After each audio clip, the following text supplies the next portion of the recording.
యథా దేహే కౌమారం యవ్వనం జర తథా దేహాంతర ప్రాప్తి ధీరస్తత్ర న ముహ్యతే అన్నాడు. నువ్వు ధీరుడు అయితే కశ్చిత్ ధీర అన్నాడు కదా. నువ్వు ధీరుడు అయితేనే నీకు ఈ వేదాంత శ్రవణం చేయాలన్న బుద్ధి పుట్టింది. నువ్వు భీరు అయితే పుట్టదు. భీరు అంటే పిరికివాడు, కవ్వాడు. నువ్వు పిరికివాడు అయితే వేదాంత శ్రవణం చెయ్యలేవు.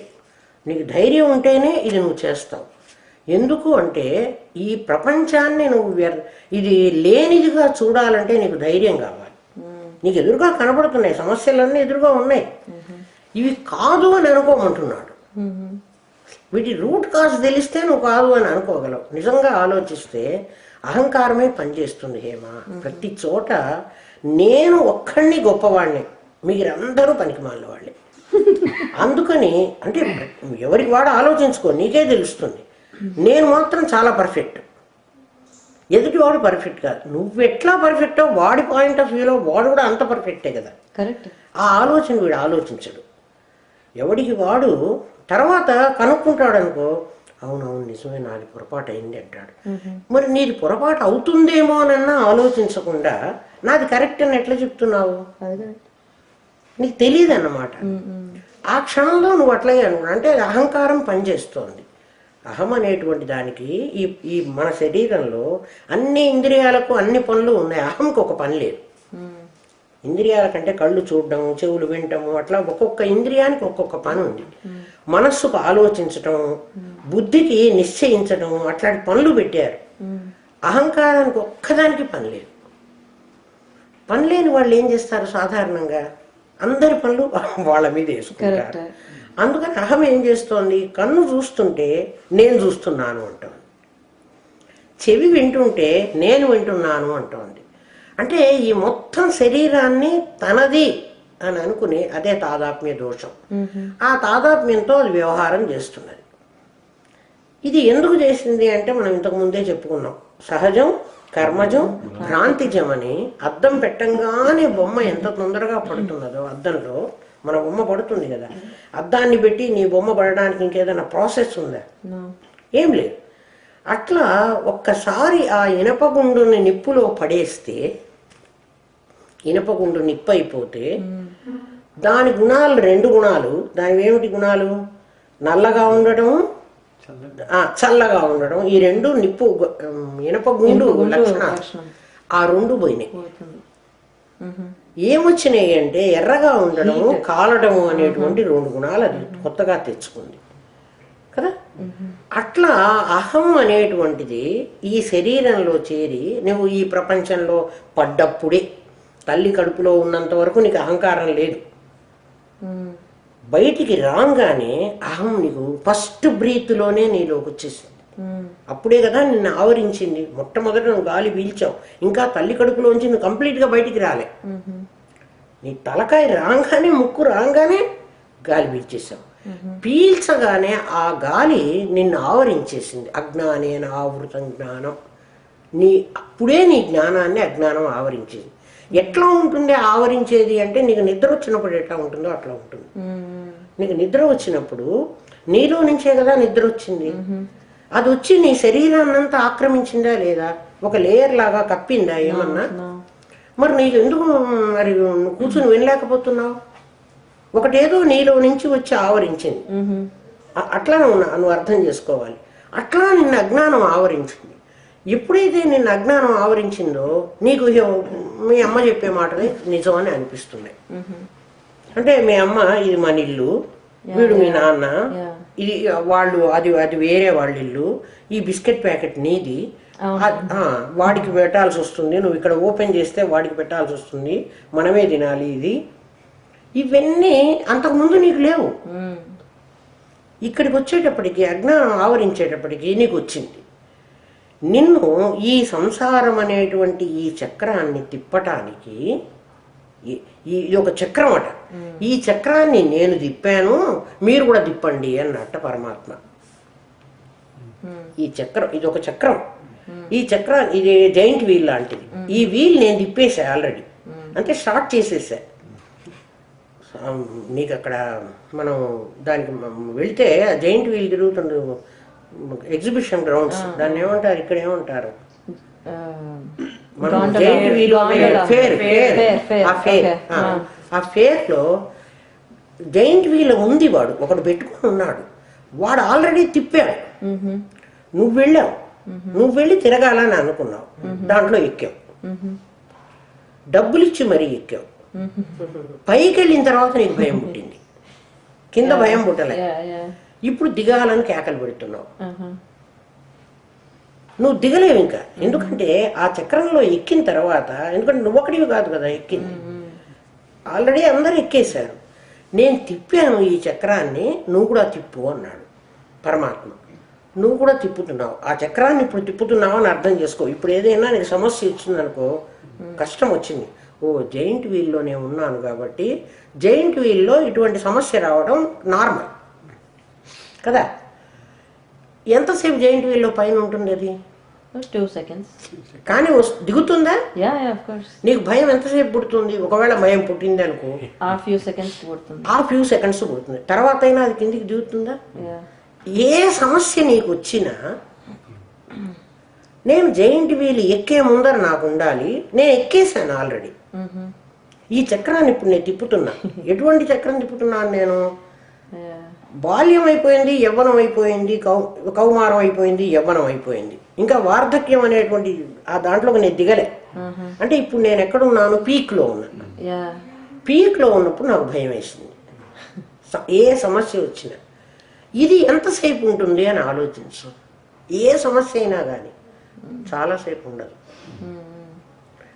ఏ కష్టం వచ్చినా నీకు, కష్టానికే కదా మనిషి బాధపడే, సుఖానికి ఎవడు బాధపడడు. ఏ కష్టం వచ్చినా ఈ కొంచెం సేపే ఉంటుంది. ఈ కొంచెం సేపు నేను ధైర్యంగా ఉంటే అది మెల్లగా దిగుతుంది. కొట్లాట వచ్చినా కూడా అంతే హేమా.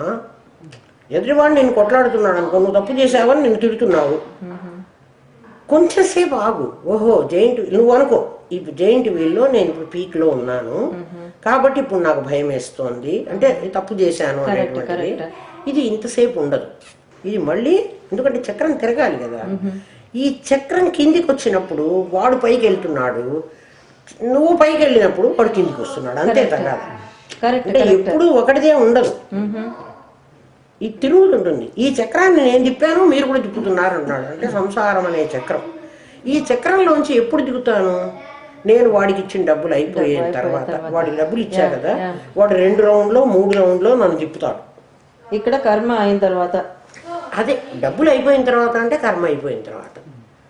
కర్మ అయిపోయిన తర్వాత నిన్న ఆ జైంట్ వీల్లో వాడు కూర్చోనివ్వడు, నీకు అటువంటి ప్రాబ్లమ్స్ రావు. ఎందుకంటే దాంట్లో ఉన్నప్పుడే కదా నీకు వస్తున్నాయి, ఇప్పుడు దాంట్లో ఉన్నావు. అందుకని నువ్వు తిప్పావు, నీ పెద్దలు అదే చక్రం తిప్పారు. ఎందుకంటే నువ్వే సంసారం చేయటం లేదు. ఇప్పుడు నాకు బాధ అంటావు, నాకు కష్టాలు అంటావు, నాకు పిల్లలు మా మాట వింటలేదు, ఏవో అంటే మనం అనుకునేటువంటి బాధలన్నీ, మీ నాన్న ఇదే బాధలు పడ్డాడు, మీ తాత కూడా ఇదే బాధలు పడ్డాడు. ఎందుకంటే వాళ్ళు ఎన్నుకున్న వై జంక్షన్లో దాంట్లోనే కదా నువ్వు వెళ్ళావు. ఇప్పుడు అదే పడుతున్నావు. మీ నాన్న కూడా నేను ఇట్లాగే, వీడు నా మాట వినలేదు అని అనుకున్నాడేమో. ఇప్పుడు నీ పిల్లవాడు ఏం తప్పైతే చేస్తున్నాడో అది మనకే తెలుస్తుంది కదా. నీవు అంటున్నావు అంటే వీడు నా కొడుకు తప్పు చేస్తున్నాడు, నా కూతురికి తప్పు చేస్తోంది, వీళ్ళని నేను ఏదో చెక్ చేయాలి, కరెక్ట్ చేయాలి అని నువ్వు ఏదైతే అనుకుంటున్నావో, ఒకప్పుడు నువ్వు ఇదే చేసుంటావు. నీ పేరెంట్స్ అడిగితే ఇది తెలుస్తుంది. కరెక్ట్. అది మనకే కూడా గుర్తు వస్తుంది. కాబట్టి అది గుర్తొస్తే ఇది అనకూడదు కదా హేమ. ఒకవేళ అన్నావే అనుకో, ఇది మామూలుగా జరుగుతున్నదే, ఇది నా తల్లిదండ్రులు ఇదే చేశారు, నా తాత ముత్తాతలు ఇదే చేశారు, నేను ఇదే చేస్తున్నాను అంటే అది క్వైట్ న్యాచురల్. కానీ న్యాచురాలిటీకి నువ్వు స్పెషల్ ఎందుకు ఇస్తున్నావు? దానికి ఒక స్పెషల్ ఇవ్వబట్టి కదా అది నీ హెల్త్ మీద ఎఫెక్ట్ అవుతుంది. సహజంగా జరుగుతున్న దాన్ని సహజంగా, అసలు నువ్వు సాక్షిగా ఉండి చూడగలిగితే అది కూడా జరగదు నీకు. సాక్షిత్వం నువ్వు డెవలప్ చేసుకుంటే ఈ సంసారాన్ని సినిమా చూసినట్టు చూడు. సినిమాలో ఎంతమందో ఎన్నో చస్తున్నారు, నిప్పులు పెడుతున్నారు, మంట అంటుకుంటున్నాయి కదా. సినిమాలో గుడిసెలన్నీ అంటిస్తున్నారు, కాలిపోతున్నాయి. తెరకేమన్నా అంటుతున్నదా? ఆ గుడిసెలన్నీ కాలిపోతే తెర కొంచెం కాలిందే, ఆ తెర గుడ్డే కదా, మరి దాని మీదే కదా ఇవన్నీ మంట కనిపించిందా నీకు? అంటడంలే, నీకు అంటదు, యా యా కానీ నువ్వు అంటించుకుంటున్నావు. అది నీ తప్పు అంటున్నాడు. యా నువ్వు ఆలోచిస్తే నీకు వేదాంతం ఎందుకు చెబుతున్నాడంటే నువ్వు సాక్షిత్వం వహించడానికి, నువ్వు వేరుగా ఉండడానికే నీకు చెప్తున్నాడు. ఇవి ముహ్యంతి, నిన్ను మోహపడుతున్నాయి. తేన ముహ్యంతి జంతవః, ఎందుకని నువ్వు మోహపడుతున్నావు. దేహాంతర ప్రాప్తి నా ముహ్యతే అన్నాడు, నేను మోహం ఉండదు అంటున్నాడు.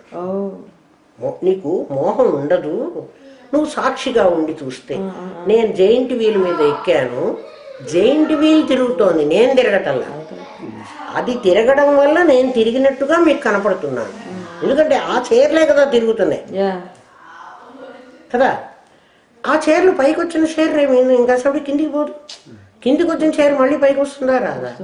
అది తిరుగుతోంది, నేను తిరగటం లేదు అని నీకు ఎప్పుడైతే అనిపిస్తుందో నీకు భయం ఉండదు. అందుకని చెప్తున్నాడు, బాల్యము, యవ్వనము, కౌమారము, వార్ధక్యము అనేటువంటి ఒక చక్రం లాంటివి. ఇది అయిపోయిన తర్వాత మళ్ళీ మళ్ళీ సేమ్. మళ్ళీ వాడే పుడుతున్నాడా, వాడే పుట్టటం లేదా అని సందేహం వస్తే రమణ మహర్షిని ఒకసారి ఈ సందేహం ఫారినర్ అడిగాడు. మా దాంట్లో రెండు మళ్ళీ పునర్జన్మ అనేటువంటి సిద్ధాంతం మాకు లేదు, మీ హిందువులకి మాత్రమే ఉంది ఈ సిద్ధాంతం, మరి మనుషులు అట్లా మళ్ళీ పుడుతున్నారా, ఇది నిజమేనా అని అడిగాడు. రమణ మహర్షి ఏం సమాధానం చెప్పకుండా, నాయన ఇక్కడ ఇవాళ హాస్పిటల్కి వెళ్ళి ఎంతమందికి అమ్మాయిలు డెలివరీ అయినారు, ఎంతమందికి పిల్లలు పుట్టారు, ఆ డేటా అంతా తీసుకురమ్మని. వాడు ఇదేమిటా, నేను అడిగిన ప్రశ్నకి ఆయన వెళ్ళి అక్కడికి వెళ్ళుకోరమ్మన్నాడు. నేను వెళ్ళాడు, గురువుగారు చెప్పారు కదా అని వెళ్ళాడు. ఆ హాస్పిటల్కి, ఆ లేబర్ రూమ్కి వెళ్ళి ఇవాళ ఎంతమంది మీ హాస్పిటల్లో అడ్మిట్ అయినారు, ఎంతమంది పిల్లలు పుట్టారు అని అన్నీ కనుక్కొని వచ్చాడు. ఆ రోజున 15 మందో 20 మందో పిల్లలు పుట్టారు. 15-20 బెడ్లు వాళ్ళ దగ్గర లేవు, వాళ్ళ హాస్పిటల్లో లేవు. బాగా డబ్బున్న వాళ్ళకి ఏసీ రూమ్స్ అట్లాంటివి ఏదో 2 రూమ్స్ 3 రూమ్స్ ఉంటాయి, అట్లాంటివి ఆ 2-3 రూమ్స్ ఈ గొప్ప వాళ్ళకి ఇచ్చేశారు. వాళ్ళ పిల్లలు ఆ రోజు పుట్టిన వాళ్ళు ఆ 3 రూముల్లో ఉన్నారు. ఇంకా కొంచెం ఉన్నవాళ్ళు, 4 ఉన్నవాళ్ళు, 3 ఉన్నవాళ్ళు, అట్లాంటి షేర్ 3నో 4 అట్లా. ఇంకా కొంతమంది పుట్టారు, వాళ్ళకి బెడ్స్ లేవు, కింద పరుపులు వేసారు, పడుకోబెట్టారు. ఇప్పుడు అంతా నిండిపోయింది, ఈ కింద పడుకునే చోటు కూడా నిండిపోయింది. ఇంకా కొంతమందికి వరండాలో చాపలేసి పడుకోబెట్టారు. అంటే 19 మంది పుట్టారు కదా, చాపలేసి పడుకోబెట్టారు. ఎందుకు వీళ్ళకి చాపలేసి పడుకోబెట్టారు అని అడిగితే వాళ్ళకి అస్సలు పే చేయలేరు, వాళ్ళకి అసలు డబ్బులే లేవు, వాళ్ళు చాలా పూరు. కాబట్టి అందరూ ఈ రోజు పుట్టిన వాళ్ళే, ఈ హాస్పిటల్లో పుట్టిన వాళ్ళే. ఆ బాలింతలు అక్కడ కింద పడుకున్నారు, వీళ్ళు ఇక్కడ పరుపులు వేసుకుని పడుకున్నారు ఇంట్లో. ఇంకొకళ్ళు షేరింగ్ రూముల్లో బెడ్ల మీద పడుకున్నారు, ఇంకొకళ్ళు ఏసీ రూముల్లో పడుకున్నారు. ఆ సంగతి వచ్చి డేటా అంతా పూర్తిగా రాసుకొచ్చి రమణ మహర్షికి చెప్పాడు. నాయన ఇవాళ్లే కదా ఆ హాస్పిటల్లో వీళ్ళందరూ పుట్టారు, వీళ్ళందరికీ ఈ డిఫరెన్సెస్ ఎందుకు వచ్చినాయి అంటే వాళ్ళకి according to their finance status అందువల్ల వచ్చింది. మరి ఎందుకయ్యా, వీళ్ళందరూ ఒకేలాగా ప్రెగ్నెంట్లు కదా, ఒకేలాగా బిడ్డల్ని కన్నారు కదా, అంటే ఒకళ్ళు ఏదో ఒక నోట్లోంచి పుట్టి ఒకటి చెవులోంచి పుట్టి అట్లా పుట్టలే కదా, అందరూ సేమ్ ప్రాసెస్లో పుట్టారు కదా, వాళ్ళకి ఎందుకు అట్లా మరి కింద పడుకోవాల్సి వచ్చింది అంటే వాళ్ళకి డబ్బు లేదు. భగవంతుడు ఒకే క్షణంలో వీళ్ళందరినీ కడుపున పడేశాడు, ఎందుకంటే ఇవాళ్లే కదా అందరు పుట్టారు. మరి కొంతమందిని ఆ ధనవంతుల కడుపులో ఎందుకు పడేశాడు, కొంతమందిని ఈ పేదవాళ్ళ కడుపులో, కొంతమందిని షేరింగ్ వాళ్ళ కడుపులో ఎందుకు పడేశాడు, ఏమిటి కారణం అంటే వాళ్ళ కర్మ అన్నాడు. అంటే వాళ్ళ కర్మ ప్రకారం వాళ్ళు జన్మకు వస్తున్నారు, అటువంటి ఇంట్లో పుడుతున్నారు. వీళ్ళ కర్మ చాలా బాగుంది, ఈ ముగ్గురు చక్కగా ఏసీ రూముల్లో ఉన్నారు. వాళ్ళకి ఏం బాధ లేదు, వాళ్ళకి చలి గాలి ఎండ వరండాలో పడుకున్న వాళ్ళకి అవన్నీ బాధలు ఉన్నాయి. మరి పునర్జన్మ లేదంటున్నావు కదా నాయన, నువ్వు మీ మతంలో లేదంటున్నావు, మీరు ఆలోచించుకోలేదు. వాళ్ళ మతంలో కూడా ఉంది హేమ, వాళ్ళకి తెలియదు. ఎందుకంటే జీసస్ క్రైస్ట్ ఏమన్నాడు, ఈస్టర్ పండుగ చేస్తున్నారు కదా. ఈస్టర్ అంటే ఏమిటి అంటే జీసస్ క్రీస్తు అదే ఒకసారి చచ్చిపోయి మృతుల్లోంచి మళ్ళీ లేచాడు. అవును కదా? Yeah. అంటే ఒక పోయిన వాడు మళ్ళీ మృతుల్లోంచి లేచాడంటే ఇట్ ఇస్ రీబర్త్. రీబర్తే కదా. యా, మరి జీసస్ క్రైస్ట్కే ఉన్నప్పుడు రీబర్త్ వీళ్ళకి లేకుండా ఎట్లా పోయింది? మిస్కమ్యూనికేషన్. కాబట్టి జీసస్ క్రైస్ట్ కూడా చచ్చిన వాడు మళ్ళీ బతకలేహేమ. జీసస్ క్రైస్ట్ అనేది ఒక నామం, ఒక రూపం. నామరూపాలు జీవ లక్షణాలు. జీవుడుగా చంపారు అతను, ఎందుకంటే సిలువ వేసి చంపేశారు. జీవుడుగా జీసస్ క్రైస్ట్ బాడీగా చచ్చిపోయినాడు. yes.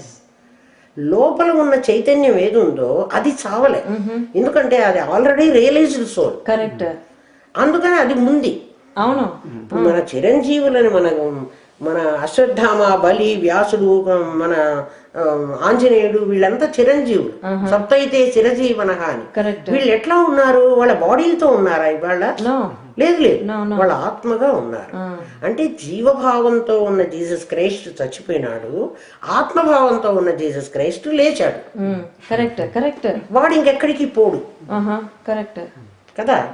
ఆయన తన జీవత్వాన్ని సిలువ మీద అప్పగించేశాడు. అంటే సిలువ వేసి వాళ్ళు చంపింది జీవుడైన జీసస్ క్రైస్ట్. వాడి లోపలే ఇంకో దేవుడైన జీసస్ క్రైస్ట్ ఉన్నాడు. కరెక్ట్. అంటే అప్పుడు జీసస్ క్రైస్ట్ ఏమనాలి? వాడు విదేహ ముక్తుడు అవ్వాలి. దేహం ఉన్నంత కాలం వాడు కష్టాలో, బాధలో, వాళ్ళ చేత కొట్టించుకోవటాలో, తిట్టించుకోవటాలో అనుభవించాడు. దేహం అయిపోయిన తర్వాత వాడికి ముక్తికి లభించింది, దేహ ముక్తుడు అన్నమాట. అందుకని వాడు మళ్ళీ పుట్టాడు అంటున్నారు. అది వీళ్ళకి అర్థమై చావద్దు. అర్థం కాక మీకు పునర్జన్మ లేదు అంటున్నారు. వాళ్ళ ఏ మతాలు వాళ్ళకి వాళ్ళ మతం గురించి తెలియదు. మీరు రెండవ జన్మ లేదంటున్నారు కదా మీ దేశంలో. ఇప్పుడు మరి నువ్వే వెళ్ళి చూసొచ్చావు కదా. ఏ పాపం చేసిన వాడు మళ్ళీ పాపం అనుభవిస్తాడు అంటాడు. మరి ఈ ప్రపంచంలో ఇంతమంది మనుషులు పుడుతుంటే వీళ్ళందరిలో కొంతమందికి మాత్రమే పోలియో ఎందుకు వస్తుంది? పోలియో వ్యాక్సిన్ కూడా వేసే ఉంటారు కదా. లేకుండా అయితే గవర్నమెంట్ ఫ్రీ సప్లై చేస్తోంది. మరి కొంతమందికి పోలియో వచ్చి కాళ్ళు ఈడ్చుకుంటూ లాగుతున్నారు కదా. ఎందుకు వాళ్ళకి వచ్చింది? ఏ గత జన్మలో ఏ పిల్లినో, ఏ కుక్కనో, దేన్నో ఓ కాలు విరగొట్టారు వాళ్ళు. ఆ కాలు లేక అది ఎలా బాధపడిందో వీడట్లా బాధపడాలి. అందుకని వీడికి కాలు లేదు, వీడికి కన్ను లేదు, ఒక ఇంద్రియం లేదు కదా. దీన్ని బట్టే నువ్వు పునర్జన్మ ఉందని నమ్మాలి. లేకపోతే అందరం ఒకలాగా ఉండటం లేదు, ఒకలాగా లేం కదా. ఒక ఐక్యూ లేదు కదా, తెలివితేటలు కూడా ఒకటి లేవు కదా. వాడు కొంతవరకు చదువుకుని వచ్చాడు, వాడికి ఇప్పుడు వచ్చింది. వీడు ఇంతవరకు చదువుకుంటాడు, వీడికి అప్పుడు వస్తుంది. కాబట్టి జన్మలు ఉన్నాయి రా నాయన, జన్మలు ఉన్నాయి, జన్మాంతరాలు ఉన్నాయి. వాటి కష్టసుఖాలు అనుభవించటము ఉంది. ఇవి ఎట్లాంటివంటే చెప్తున్నాడు నీకు. ఒక రైలు ఉంది కదా, ట్రైన్. రైలు 2 పట్టాల మీద వెళుతుంది, లేకపోతే డీరైల్ అవుతుంది. పట్టాల మీద రైలు నడుస్తూ నడుస్తూ స్టేషన్ వచ్చేటప్పటికి ఆగుతున్నది. ఆగంగానే అందులోకి ఇంతమంది ఎక్కుతున్నారు. ఎక్కిన వాళ్ళల్లో టెర్రరిస్టులు ఎక్కచ్చు కదా, హ్యూమన్ బాంబ్స్ ఎక్కచ్చు. రైల్లో ఎవడైనా ఎక్కుతున్నాడు, మనకు తెలియదు. ఒక మంచివాడు, దేవాలయానికి వెళుతున్నవాడో, కాశీకి వెళుతున్నవాడో, తీర్థానికి వెళుతున్నవాడో, ఒక పెళ్లికి వెళుతున్నవాళ్ళు, వాళ్ళు కూడా ఎక్కచ్చు. రైలు రిస్ట్రిక్ట్ చేయటం, నన్ను ఎందుకు ఎక్కుతున్నావు, వీడు ఎందుకు ఎక్కుతున్నాడు, వాడు ఎందుకు ఎక్కుతున్నాడు, వాడు ఎక్కకూడదు, వీడు ఎక్కాలి అని రైలు చెప్పటంలోనే. అందరూ రైల్లో ఎక్కుతున్నారు. వాళ్ళందరినీ ఎక్కించుకుంటోంది. రైలు మళ్ళీ వెళుతోంది. రైలు డిపార్చర్ అంటాడు. డిపార్ట్ అయింది. డిపార్ట్ అయిందంటే ఏమిటి? రైలు బయలుదేరి చావలే కదా. మనిషి డిపార్చర్ అంటే చచ్చిపోయినాడు అంటున్నారే, చావటంలే. రైలు ఈ స్టేషన్ నుంచి బయలుదేరి ఇంకో స్టేషన్కి వెళుతోంది, మళ్ళీ ఇంకో స్టేషన్ లో ఆగుతుంది. ఇంకో స్టేషన్లో దిగవలసిన వాళ్ళు దిగిపోతారు, ఎక్కవలసిన వాళ్ళు ఎక్కుతారు. రైలు పోతూనే ఉంటుంది. నువ్వు కూడా ఒక రైలువి, నీ రైలు పోతోంది, ఈ స్టేషన్లో ఆగింది. ఈ దేహం అనేది స్టేషన్, నేనే కట్టుకున్నా. ఈ స్టేషన్లో ఆగింది. ఆగి ఏం చేస్తోంది? మంచి కర్మల్ని ఎక్కించుకుంటోంది, చెడ్డ కర్మల్ని ఎక్కించుకుంటోంది. రైలుకు సంబంధం లేదు, ఎక్కించుకుంటోంది కదా. వీళ్ళందరినీ ఏం చేస్తోంది? అందరినీ సమంగా తీసుకెళ్తోంది. నువ్వు సత్కర్మల ఫలితాలు నువ్వు వెంట పెట్టుకుపోతున్నావు, దుష్కర్మల ఫలితాలు నీ వెంటే వస్తున్నాయి. ఇందులో నుంచి వెళుతున్నది. వెళ్ళిన వాడు జాతస్య హి ధ్రువ మృత్యు. రైలు ఈ స్టేషన్లోకి వచ్చింది, ఈ స్టేషన్ నుంచి కదిలి వెళ్ళిపోయింది ఏపీ ఎక్స్ప్రెస్. ఇది ఇట్లా ఆగుతూ ఆగుతూ వెళుతూ ఢిల్లీ వరకు వెళ్తుంది. సేమ్ రైలు రేపు మళ్ళీ వస్తుంది. కరెక్ట్. ఇవాళ వెళ్ళిన రైలు రేపటికి ఢిల్లీ చేరి రేపు మళ్ళీ ఢిల్లీలో బయలుదేరి సేమ్ రైలు వస్తుంది. కావాలంటే ఆ రైలుకు గుర్తు పెట్టుకో నువ్వు. కరెక్ట్. అదే రైలు మళ్ళీ వెనక్కి వస్తుంది, వచ్చి కన్యాకుమారి వరకు వెళ్తోంది, మళ్ళీ కన్యాకుమారిలో మళ్ళీ బయలుదేరుతోంది ఇంకో 2 రోజులకి. అంటే ఈ రైలు ఇట్లా రాను పోను తిరుగుతూ ఇంతమందిని ఎక్కించుకుంటూ ఇంతమందిని దించుతూ ఇది వస్తూ ఉంది. జాతస్యహి. రైలు వెళ్ళిపోయింది అంటే పోయి చచ్చిపోయిందా? పోలే, ఇంకో స్టేషన్లో ఆగింది, ఇంకో స్టేషన్లో మళ్ళీ ఇంతమందిని ఎక్కించుకుంది. మనం అట్లా బహూనాం జన్మనాం అంతే, ఎన్ని స్టేషన్లలోనో ఆగాము, ఎంతమందినో ఎక్కించుకున్నాము, మన దగ్గర ఎన్ని కర్మలు ఎక్కినాయి చూడు. ఎక్కే కర్మల్లో మంచిది ఎక్కుతోంది, చెడ్డది ఎక్కుతోంది కదా. తర్వాత ఇంకో స్టేషన్లో దించుతున్నాం, వాడి తాలూకు కర్మ. అసలు రైలు వెళుతూ ఉంటే ఎక్కేవాడు ఎక్కుతున్నాడు, దిగేవాడు దిగుతున్నాడు. కర్మ నువ్వు వేసుకునేది వేసుకుంటున్నావు, కిందటి కర్మ తీసుకొచ్చింది ఇక్కడ దించుతున్నావు. కరెక్ట్. కరెక్ట్. ఆలోచించు. కొత్త అప్పులు చేస్తున్నాము వచ్చే జన్మకి, అవును, పాత అప్పులు తీర్చుకుంటున్నాము ఈ జన్మలో.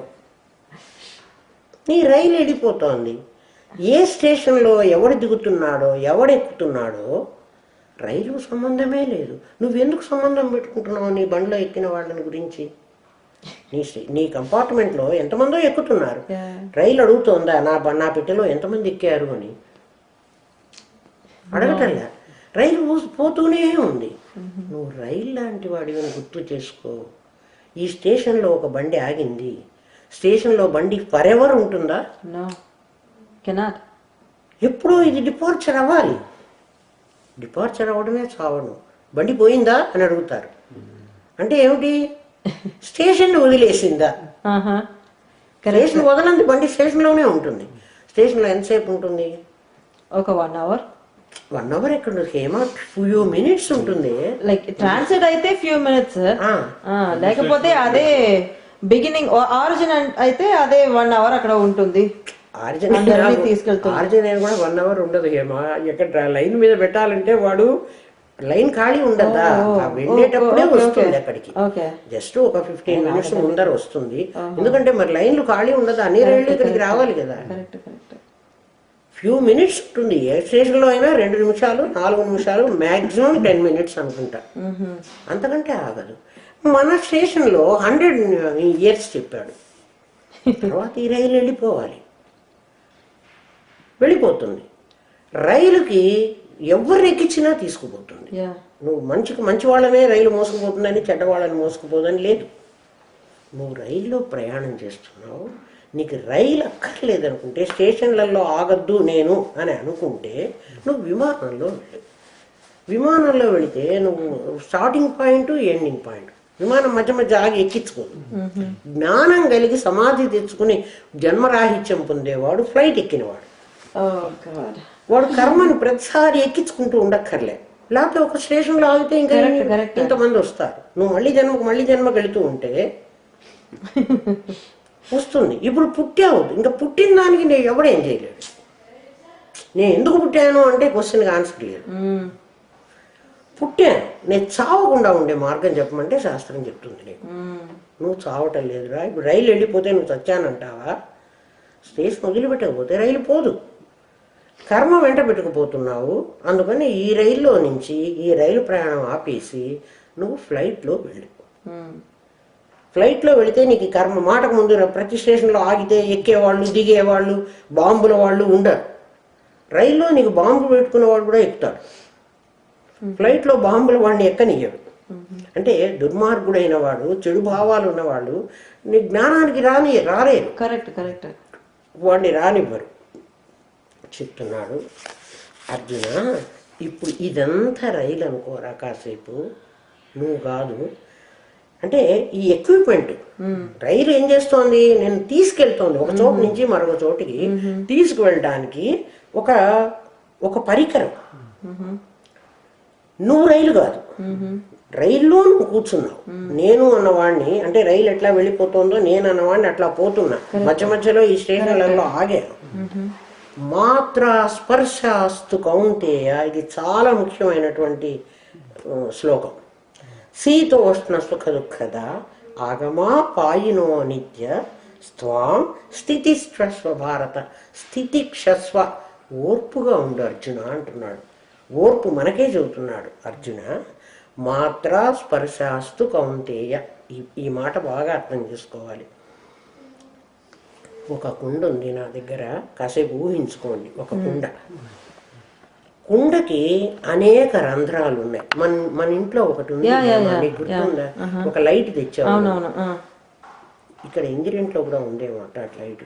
ఒక కుండలాగా ఉండి దానికి చిన్న చిన్న ఉందే మన ఇంట్లో. ఇండియాలో వదిలేసావా? ఓన్లీ ఊహించుకోగలరు కదా. దానికి మధ్యలో అన్ని హోల్స్ ఉన్నాయి. ఆ కుండలో ఒక లైట్ పెట్టాను. ఈ లైట్ ఈ హోల్స్ ద్వారా బయటకు వస్తుంది.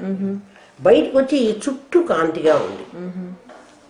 ఇప్పుడు నువ్వు ఆలోచించు, కుండలో దీపం ఉందా, కుండలో ఒక దీపం ఉందా, వెలుతురులో కుండ ఉందా? ఇప్పుడు దీపం కుండ లోపల ఉందా, కుండ వెలుపల ఉందా? నిన్ను అడుగుతున్నా. లోపలే నువ్వు బల్బు పెట్టావు, లోపలే ఉంది. నీకు బయట కూడా ఉంది. బయట అది త్రూ ద హోల్స్ వస్తుంది. త్రూ ద హోల్స్ మొత్తం వచ్చింది కదా. వచ్చి కుండలో లోపల దీపం కంటే కుండ వెలుపల దీపం, ఈ హోల్స్ అన్ని కలిసి ఇదంతా వెలుతురు వచ్చేసి. ఇప్పుడు నువ్వు కుండను చూస్తున్నావంటే ఏ వెలుతురులో కుండ నీకు కనపడుతుంది? కుండ లోపల దీపంతో నీకు కుండ కనపడదు. Only from out side light. కాబట్టి కుండలో దీపము, కుండ బయట ఉందా, కుండ లోపల ఉందా అంటే వెలుతురులో కుండ ఉంది, కుండలో వెలుతురు ఉంది. అంతే కదా, బాగా అర్థం చేసుకో. అంతర్బహిచ్చ తత్సర్వం వ్యాప్య నారాయణ స్థిత. ఇది ఇప్పుడు చూడు, నారాయణుడు, ఇప్పుడు లైట్ వెలుతురు నీకు నారాయణుడు అనుకో. ఆ వెలుతురు ఎక్కడుంది? నువ్వు కుండలో పెట్టాను అంటున్నావు, కుండ వెలుపల కూడా ఉంది, నువ్వు కుండ వెలుపల లైట్ పెట్టలేదు కదా. కానీ ఈ బయట వెలుతురే నీకు కుండని కనపడేట్టుగా చేస్తుంది. లేకపోతే నీకు కుండ కనపడదు. కుండలో దీపం పెడితే కుండ లోపల మాత్రమే కనపడుతుంది, ఆ లైట్ ఆ కుండలో మాత్రమే వెలిగించగలదు. ఇప్పుడు కుండకున్నటువంటి హోల్స్ ద్వారా బయటికి వచ్చి బయట వెలుతురులో ఇంత మేర కుండ ఉంది అని నువ్వు కనుక్కుంటున్నావు. ఇప్పుడు కుండలో దీపము, కుండ వెలుపల దీపము లేదు. వెలుతురైతే ఉంది, దీపం ఒకటే ఉంది.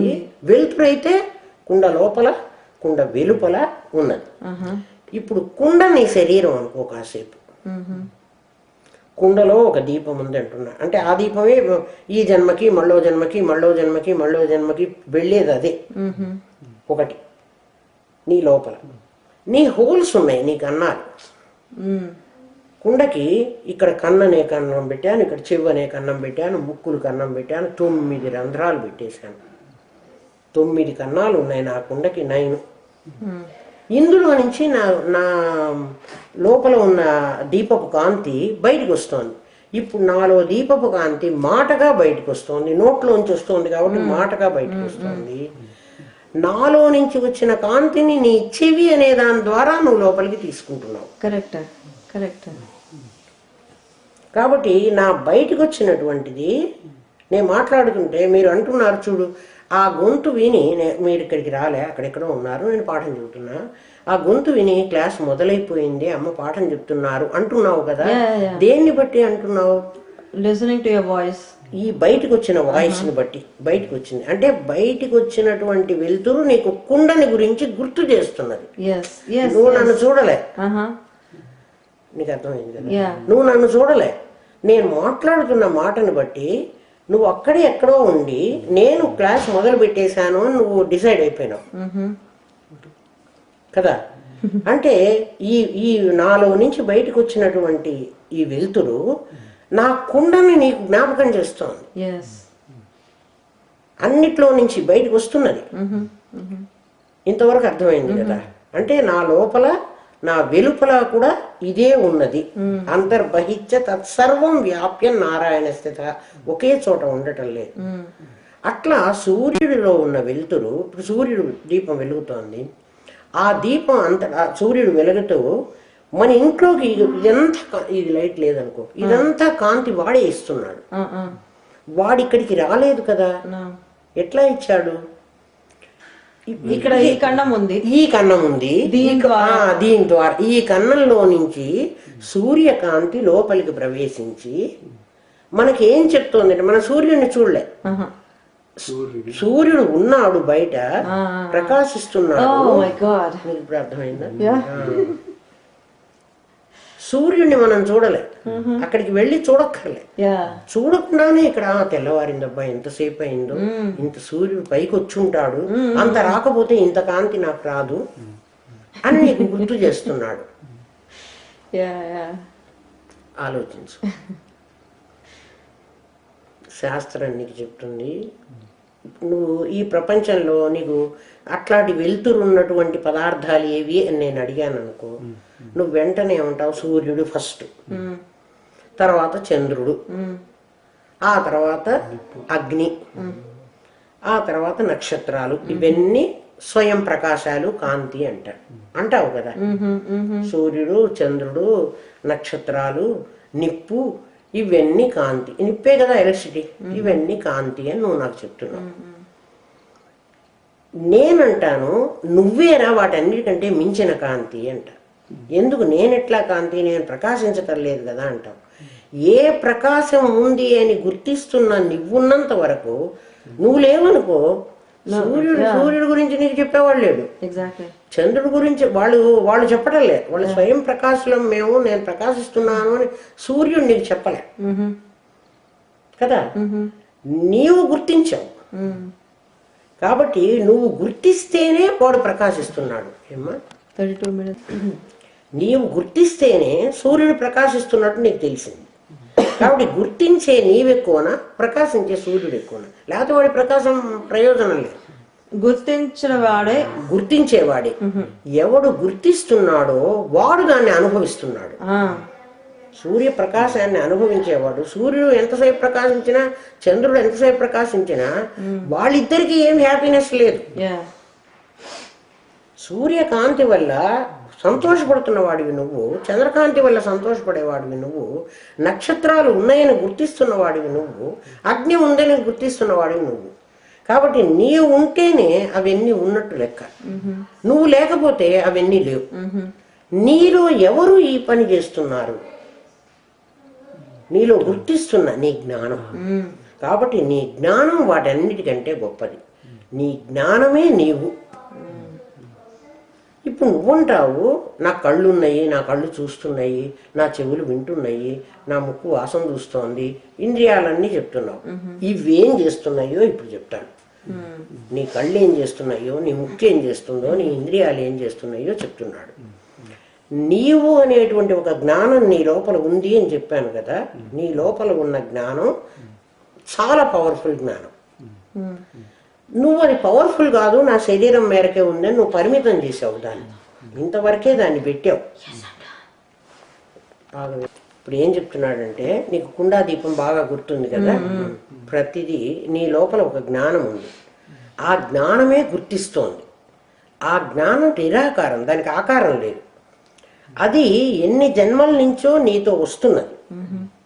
ఇప్పుడు ఈ జన్మలో కూడా నీ దగ్గర ఉంది. అంటే ఇప్పుడు రైల్వే స్టేషన్లో ట్రైన్ ఆగింది, ఇప్పుడు ఇది స్టేషన్. ఇప్పుడు నా జ్ఞానం ఇక్కడ ఆగి ఉంది. ఇప్పుడు మనుషుల్ని ఎక్కించుకుంటున్నది. అంటే కర్మ చేస్తూ కర్మ వచ్చిన ఫలితాలన్నింటినీ నేను తీసుకుంటున్నా, తెచ్చుకున్న కర్మను దించేస్తున్నా. ఇప్పుడు ఈ స్టేషన్లో బండి ఆగింది, ఇక్కడ జరుగుతున్నటువంటి పనులన్నీ నేను నావి అని అనుభవిస్తున్నా. అంతవరకు నీకు అర్థమైంది. ఇప్పుడు చెప్తున్నాడు విను. పొద్దున నిద్రలేవు, నీకు 3 అవస్థలు ఉన్నాయి. జాగ్రత్త, స్వప్న, సుషుప్తి అనే 3 అవస్థలు. ఈ 3 అవస్థలు నీకు అనుభవంలో ఉన్నాయి. అంటే పొద్దున్న నిద్ర లేస్తున్నావు, కలగంటున్నావు, రాత్రి గాఢ సుషుప్తిలో నిద్రపోతున్నావు. ఈ 3 నీకు తెలిసినవి. 3 డైమెన్షన్ నీకు తెలుసు. అంటే 4th డైమెన్షన్ లేకపోతే 3 డైమెన్షన్లు ఉండడానికి వీల్లేదు. ఎందుకని? నాలుగోది లేకపోతే నీకు ఎట్లా నిలబడుతుంది? ఏ వస్తువైనా 4 కాళ్ళ మీద నిలబడాలి కదా. నీకు 3 అవస్థలు ఉన్నాయి. నాలుగోది నీకు తెలియదు. అంటే తురీయం అనేటువంటి స్థితి ఉన్నట్టుగా నీకు తెలియదు. బట్ ఒకటి ఉంది. ఉందని నువ్వు ఎట్లా నమ్మాలి అంటే, అది ఉండకపోతే దాంట్లో నుంచి ఇవి వస్తున్నాయి. నీకు ఆలోచన వచ్చిందా? ఒక ఆలోచన, ఇప్పుడు జాగ్రత్త అవస్థలో ఉన్నావు, నీకు ఒక ఆలోచన వచ్చింది. నీ ఆలోచనలో నా కొడుకు నా మాట వినటం లేదు, వాడు చదువుకోవటం లేదు, ఇవన్నీ నీ మనసులో వచ్చిన ఆలోచనలు. ఈ ఆలోచన వచ్చి కట్ అయిపోయింది. అంటే ఆలోచన నువ్వు గ్రహిస్తున్నావు, నీలో నుంచి ఒక ఆలోచన బయటకు వచ్చింది. ఆ ఆలోచనని నువ్వు గుర్తిస్తున్నావు. ఆలోచన నువ్వు కాదు. నీకు అర్థమైందా? నీకు ఆలోచన వచ్చింది అని నువ్వు చెప్తున్నావు. నువ్వు ఎట్లా చెప్తున్నావు అంటే దాన్ని నువ్వు చూస్తున్నావు కదా. ఆ ఆలోచన మళ్ళీ ఆగిపోయింది, ఇంకొక ఆలోచన వచ్చింది. అంటే ఇవన్నీ రావాలంటే ఆలోచన లేని స్థితి, సోర్స్ ఒకటి ఉండాలి. అది నీకు తెలియదు. కరెక్ట్. బాగా బాగా అర్థం చేసుకో. ఒకటి ఉండకపోతే అది రాదు.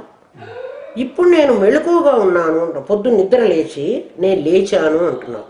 లేవక ముందు నువ్వు ఒక స్థితిలో ఉండాలి కదా. కరెక్ట్. నువ్వనే వాడివి ఒక స్టేట్ లో ఉండాలి. ఉంటే కదా అందులోంచి ఇప్పుడు లేచాను అంటున్నావు. లేవడం అనేది ఒక స్థితి, కలగంటం అనేది ఇంకో స్థితి, నిద్రపోవడం అనేది ఇంకొక స్థితి, తురీయం అనే ఒక స్థితిలో నుంచి ఈ 3 వస్తున్నాయి. ఒక తురీయం అనేటువంటిది నీకు తెలియనటువంటి ఒక 4వ అవస్థలో నుంచి 3 అవస్థలు వస్తున్నాయి. కాబట్టి 4వ అవస్థ నీకు తెలియదు కానీ అది ఉన్నది అని నువ్వు ఒప్పుకోమంటున్నాడు. దాని పేరే మేము జ్ఞానము అని పెట్టాం. దాని పేరే ప్రత్యేక ఆత్మ అని పెట్టాడు. మనం మన ఇష్టం ఏ పేరన్నా పెట్టుకో, మనం జ్ఞానం అనే పెట్టుకుందాము. నీకు జ్ఞానం, నీకు తెలివి ఉందా లేదా అంటూ, నాకు తెలివి ఉంది అని ప్రతి వాడు ఒప్పుకుంటున్నాడు కదా. అయితే నా తెలివి లిమిటెడ్, అన్లిమిటెడ్ తెలివి నాకు లేదు. ఎందుకని? నువ్వే అంటున్నావు నాకు మ్యాథ్స్ రాదు అంటావు కదా. మరి తెలివి అందరిది ఒకటి అయినప్పుడు, ఇది బాగా గమనించి, నీకు వాడికి అందరికి ఒక జ్ఞానము ఒక అవస్థ ఉంది అని చెప్తున్నాను. ఆ ఒకే అవస్థ ఉన్నప్పుడు ఒకే రకమైన తెలివి ఉండాలి. కరెక్ట్. ఎందుకంటే జ్ఞానానికి, సత్యం జ్ఞానం అనంతం అన్నటువంటి జ్ఞానానికి డిఫరెన్సెస్ లేవు. కరెక్ట్. ఎక్కువ పరిమితం లేవు, లిమిటేషన్స్ లేవు. ఇప్పుడు నువ్వు లిమిటేషన్ ఉంది, నాకు మ్యాథ్స్ రాదు అంటున్నావు, నాకు సైన్స్ రాదు అంటున్నావు, నాకు ఇంగ్లీష్ రాదు అంటున్నావు, నాకు ఇంకోటి ఏదో రాదు అంటున్నావు. నువ్వు చెప్పింది నాకు అర్థం కావట్లేదు. నాకు ఎకనామిక్స్ రాదు అంటున్నావు, నాకు సోషల్ స్టడీస్ రాదు. ఎందుకు రాదు? నీ జ్ఞానం ఉన్నప్పుడు నీకు ఎందుకు రాదు అంటే, నీ జ్ఞానం పరిమితం అయింది. ఒక జ్ఞానం ఉంది, స్టెప్ బై స్టెప్ అర్థం చేసుకో. ఒక జ్ఞానం ఉంది, అది ఫుల్ జ్ఞానం. ఆ జ్ఞానం నా శరీరంలోకి వచ్చేటప్పటికి లిమిటెడ్ అయింది. ఆ లిమిటెడ్ జ్ఞానము ఒక సబ్జెక్ట్ ను మాత్రమే గ్రహించగలుగుతోంది. అంతే. దాన్ని బట్టే నేను లిమిటెడ్ అంటున్నాను. సర్వజ్ఞత్వం లేదు కదా నాకు. అన్ని సబ్జెక్టులు అందరికీ రావట్లేదు కదా. మనం పిల్లల్నే చూస్తున్నాం. ఒకటి తేలికగా లెక్కలు వస్తాయి, ఒకటికి తేలిగ్గా సైన్స్ వస్తుంది, ఒకటికి తేలిగ్గా ఇంకొక సబ్జెక్ట్ వస్తుంది, ఒకటికి ఆర్ట్స్ వస్తాయి. నీకు ఆర్ట్స్ వస్తాయి చాలా బాగా, ఆర్ట్ వర్క్ ఎంత బాగా చేస్తావు. వాడికి నన్ను చేయమంటే రాదు, నన్ను బొమ్మ వేయమంటే నాకు రాదు, నాకు సైన్స్ బొమ్మలు వేయడం కూడా రాదు. నిజమేమా, నాకు రాదు. నీకు అందుకనే నేను మ్యాథ్స్ తీసుకుంటాను. సైన్స్ నాకు సైన్స్ సబ్జెక్టుగా తెలుసు కానీ బొమ్మలు వేయమంటే నాకు చేత కాదు. అదే ఒక్కొక్కడికి. అంటే ఆర్టిస్టిక్గా నీకు వచ్చింది, నీ జ్ఞానం లిమిటేషన్ వచ్చింది, అందులో వచ్చింది నీ లిమిట్. అందుకనే లిమిటెడ్ అంటున్నా. సత్యం జ్ఞానం అనంతం బ్రహ్మ అన్న జ్ఞానం చాలా గొప్పది. ఈ జ్ఞానం అనేది లిమిట్ అయిందని మనం మన అనుభవంలో మనం చెప్తున్నాం. ఎందుకంటే నాకు 10 సార్లు చెప్పినా మరి నీకు మ్యాథ్స్ రాలేదు అంటే నీ జ్ఞానం కూడా సేమ్ అయినప్పుడు నీకు రావాలి కదా. రావట్లేదు కదా. మనం చూస్తున్నాం కదా. ఎందుకు రావటం లేదు, ఎందుకు జ్ఞానం లిమిట్ అయింది అనేది ఇప్పుడు ప్రశ్న. ఎట్లా అయిందంటే, నీ దేహం అనేది ఒక కుండ. కాసేపు అర్థం చేసుకో.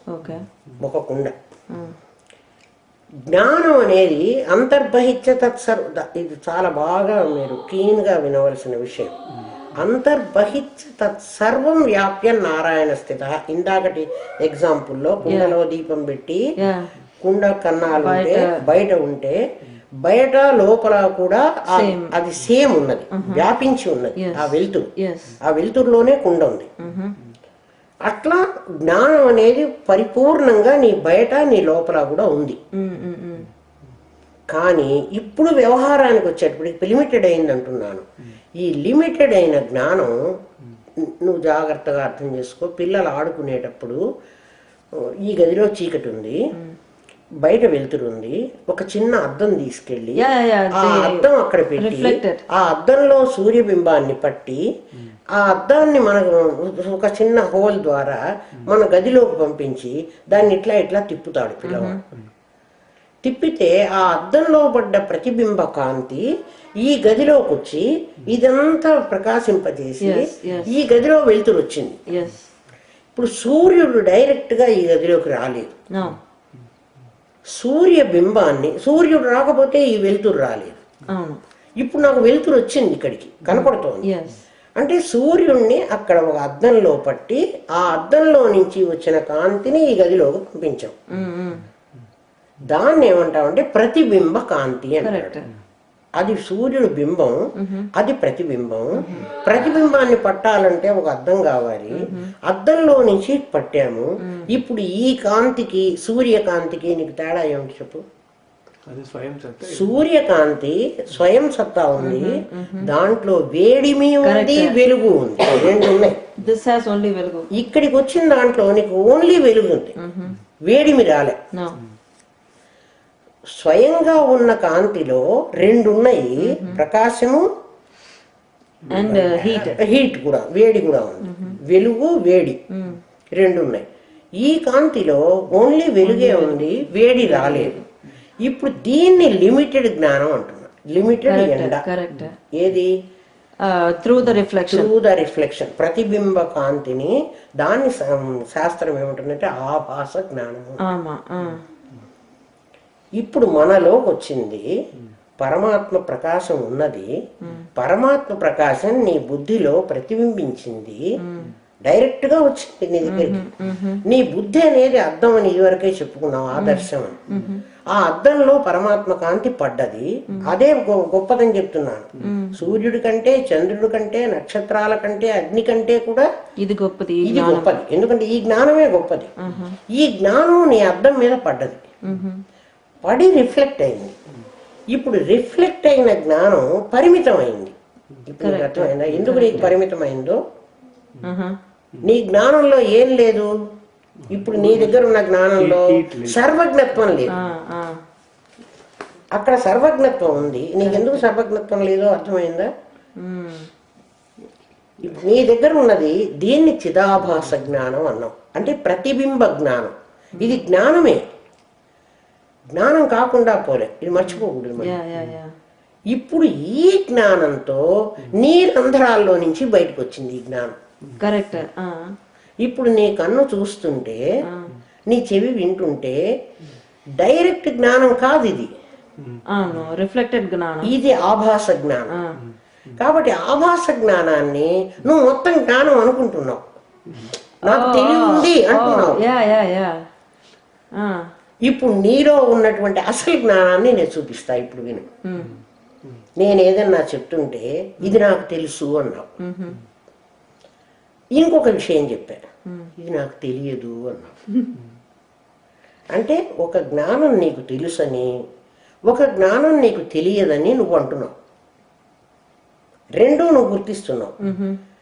తెలుసని గుర్తించే జ్ఞానము, తెలియదు అని గుర్తించే జ్ఞానం, జ్ఞానం అయితే ఒకటి. కరెక్ట్. ఇది తెలుసు అంటోంది, ఇది తెలియదు అంటోంది. ఆ వెనక ఉన్న జ్ఞానం ఏదైతే ఉందో, అంటే ఆ గుర్తిస్తున్న జ్ఞానం ఏదైతే ఉందో అది సర్వజ్ఞ జ్ఞానం, దానికి అన్నీ తెలుసు. ఇది తెలుసు అని ఎట్లా చెప్పిందో, ఈ ఛానల్లో ఉన్నదాన్ని నాకు తెలుసు అని చెప్పింది. ఈ ఛానల్లో నాకు తెలియదు అని చెప్తోంది. అంటే ఈ ఛానల్లో తెలియకపోవడానికి కారణం ఏమంటే దీనికి అడ్డుపడింది, అందువల్ల తెలియదు అంటోంది. కానీ ఆ తెలుసు తెలియదు అని గ్రహిస్తున్న తెలివి ఉందే, అది ఒకటే. కరెక్ట్. అది నీకు కదా, చిదాభాస జ్ఞానం కాదు అది. అటువంటి జ్ఞానం నీలో ఉంది. ఇప్పుడు ఆ జ్ఞానాన్ని నేను అని నువ్వు ఆలోచించి, ఈ జ్ఞానం నువ్వు కాదు. ఏది? నీ ఇంద్రియాల ద్వారా బయటకు వస్తున్నటువంటి జ్ఞానం నువ్వు కాదు. ఇది లిమిటెడ్ జ్ఞానం. ఈ లిమిటెడ్ జ్ఞానానికే మ్యాథ్స్ వచ్చు, సైన్స్ వచ్చు అనేటువంటి పద్ధతి. నువ్వు ఆ జ్ఞానం అని నువ్వు ఆలోచన చేసావంటే ఈ లిమిటెడ్ జ్ఞానం ఎగిరిపోతుంది. ఒరిజినల్ జ్ఞానానికి అన్నీ తెలుస్తాయి. కరెక్ట్. నాకు తెలియదు అనేది దానికి ఉండదు. ఇంకా అది నిరాకారం. అది శరీరంలో లేదు. శరీరం బయట కూడా ఉంది. అది బయట లోపల అంతటా ఉంది. అది లేని చోటు లేదు. శరీరం అనేది ఒక కుండ. నేను నిద్ర లేవగానే, ఎప్పుడైతే నేను నిద్ర లేచానో, పొద్దున్నే నేను నిద్ర లేచాను, ఫస్ట్ నేను లేవగానే నాకు ఒక ఆలోచన వచ్చింది. ఏం ఆలోచన వచ్చిందంటే, నేను ఒక మనిషిని, నా పేరు ఫలానా, నాకు ఈ హోదా ఉంది. నేను లేచాను అంటే ఇక అన్నీ ఉన్నాయి, అన్నీ ఉన్నాయి. ఆ నేను లేచినప్పుడే నా జ్ఞానం రిఫ్లెక్ట్ అయింది. First correct. నువ్వు మొట్టమొదట నువ్వు నిద్ర లేవగానే నీకే, ఇప్పుడైతే నువ్వు నిద్ర లేచాను అని అనిపి తర్వాత కదా నీకు నువ్వు వచ్చినాయి. నీకు లేచాను అని అనిపించిందో నిద్ర లేవగానే నీకేమనిపించింది? నువ్వే మనిషి అని గుర్తు వచ్చింది. కరెక్ట్. అంతవరకు నీకు హేమం అని తెలుసా? నిద్రపోతున్నప్పుడు శరీరం తెలుసా? నీకేం తెలియదు. నువ్వు ఒకటి ఉన్నావని తెలుసు. అసలు నిద్రలో అది కూడా తెలియదు. నువ్వు ఫస్ట్ లేచావు. నిద్ర లేచి మొట్టమొదటి థాట్ నీకేమొచ్చిందో దాని పేరు అహం వృత్తి అని పేరు. అది నువ్వు గమనించుకో. నువ్వు మొట్టమొదట నిద్ర లేవగానే ఫస్ట్ లేచావు, అహం వృత్తి అయింది అని. వృత్తి అయింది అంటే రిఫ్లెక్ట్ అయింది అని అర్థం. నీ పరమాత్మ మొట్టమొదటిసారిగా నీ దాంట్లో, నీ అద్దంలో పడ్డాడు. పడి ఏమన్నాడంటే నేను అన్నాడు. నేను అన్నాడంటే అది వృత్తి అని అర్థం. దాని పేరు, దాని జ్ఞానాన్ని వృత్తి జ్ఞానము అంటారు. ఇదే పదం నేర్చుకోవాలి. ఇప్పుడు వృత్తి జ్ఞానం చిదాభాస జ్ఞానం. మీకు అర్థమవుతోంది కదా? వృత్తి జ్ఞానం పేరు చిదాభాస జ్ఞానం. వీటికి టీచింగ్ ఎయిడ్స్ చేస్తే ఇంకా మీకు బాగా తెలుసు. అక్కడ రామెంట్లో ఉంది అన్ని. ఇది లేదు హేమ. ఏది? ఇప్పుడు మనం చెప్పి వృత్తి జ్ఞానం ఇప్పుడు అద్దంలో పడ్డటువంటి బొమ్మ. ఇది కన్ను ద్వారా, ముక్కు ద్వారా, చెవి ద్వారా, ఈ 5 జ్ఞానేంద్రియాల ద్వారా 5గా డివైడ్ అయి బయటకు వస్తుంది.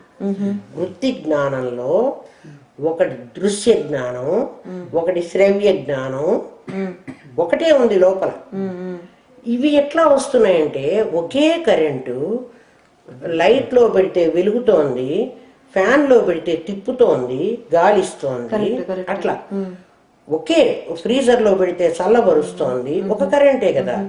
ఒక వృత్తి జ్ఞానమే 5గా డివైడ్ అయింది జ్ఞానేంద్రియాల ద్వారా. అంటే వృత్తి జ్ఞానం ఒకటి, అది 5గా విభజించబడి దాంట్లో నుంచి బయటకు వస్తుంది.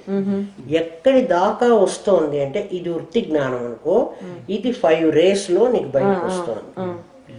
ఇది ఎక్కడి వరకు వస్తుందంటే, కంటి ద్వారా వచ్చినటువంటిది ఒక దృశ్యాన్ని చూస్తోంది. మాత్ర స్పర్శాస్తు కౌంతేయ. మాత్ర స్పర్శ అని వాటికి పేరు. ఎట్లా పేర్లు అంటే, మాత్రలు, తన్మాత్రలు, పంచ తన్మాత్రలు.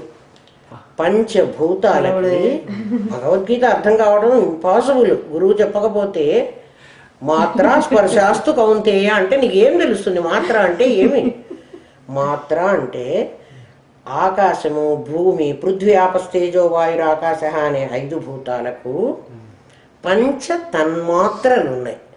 మాత్ర మాత్ర అంటే ఏమిటి? పృథ్వీకి గంధ తన్మాత్ర, స్పర్శ, ఆ వాయువుకి స్పర్శ తన్మాత్ర. పృథ్వీ తర్వాత ఆపస్సు కదా, ఆపస్సు, తేజస్సు, వాయువు, ఆకాశము. శబ్ద, స్పర్శ, రూప, రస, గంధ అనేటువంటి 5 తన్మాత్రలు. తన్మాత్రలు మాత్రలు.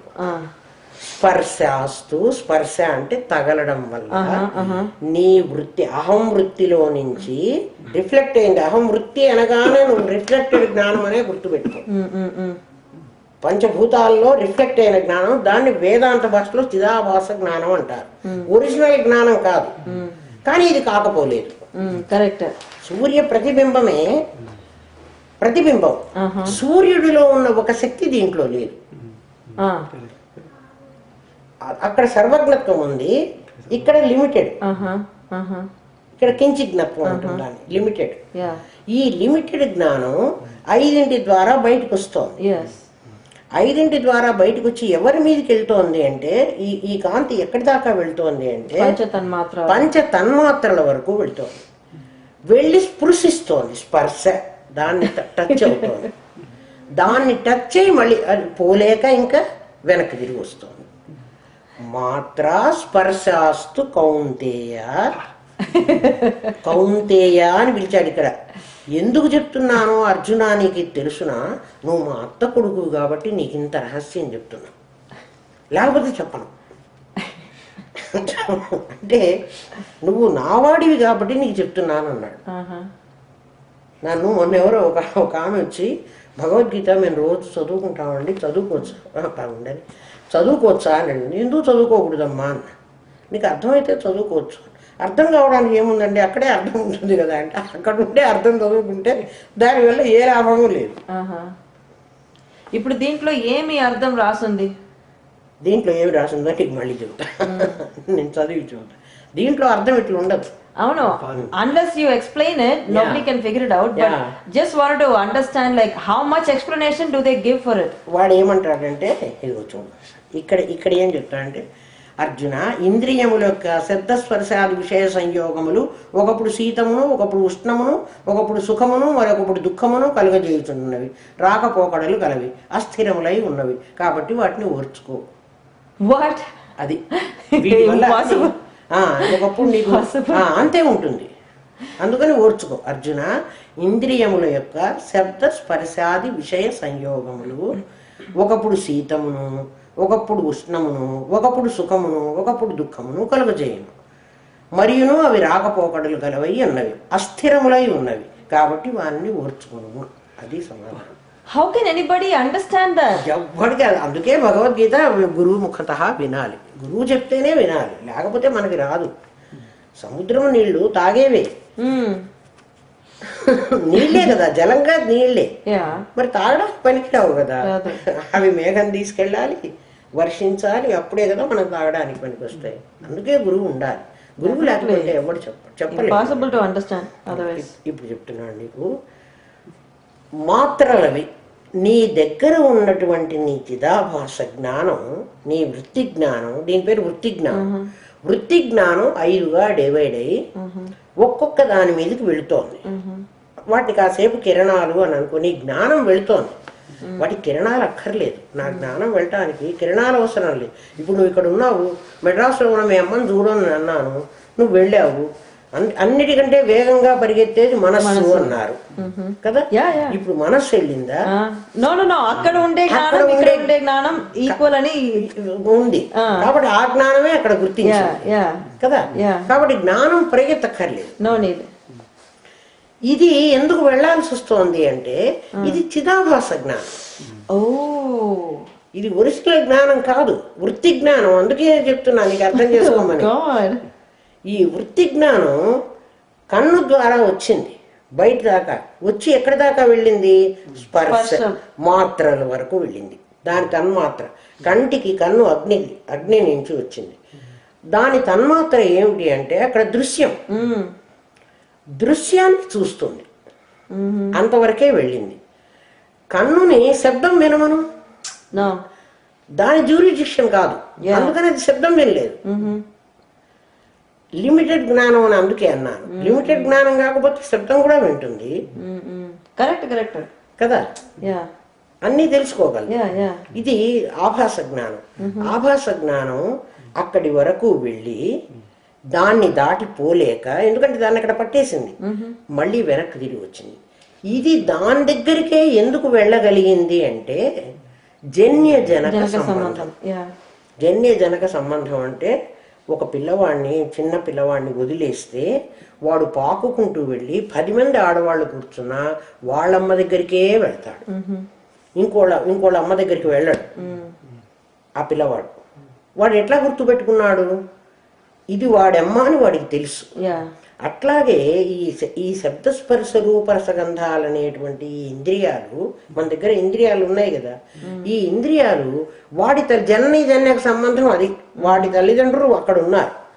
ఎక్కడున్నారు?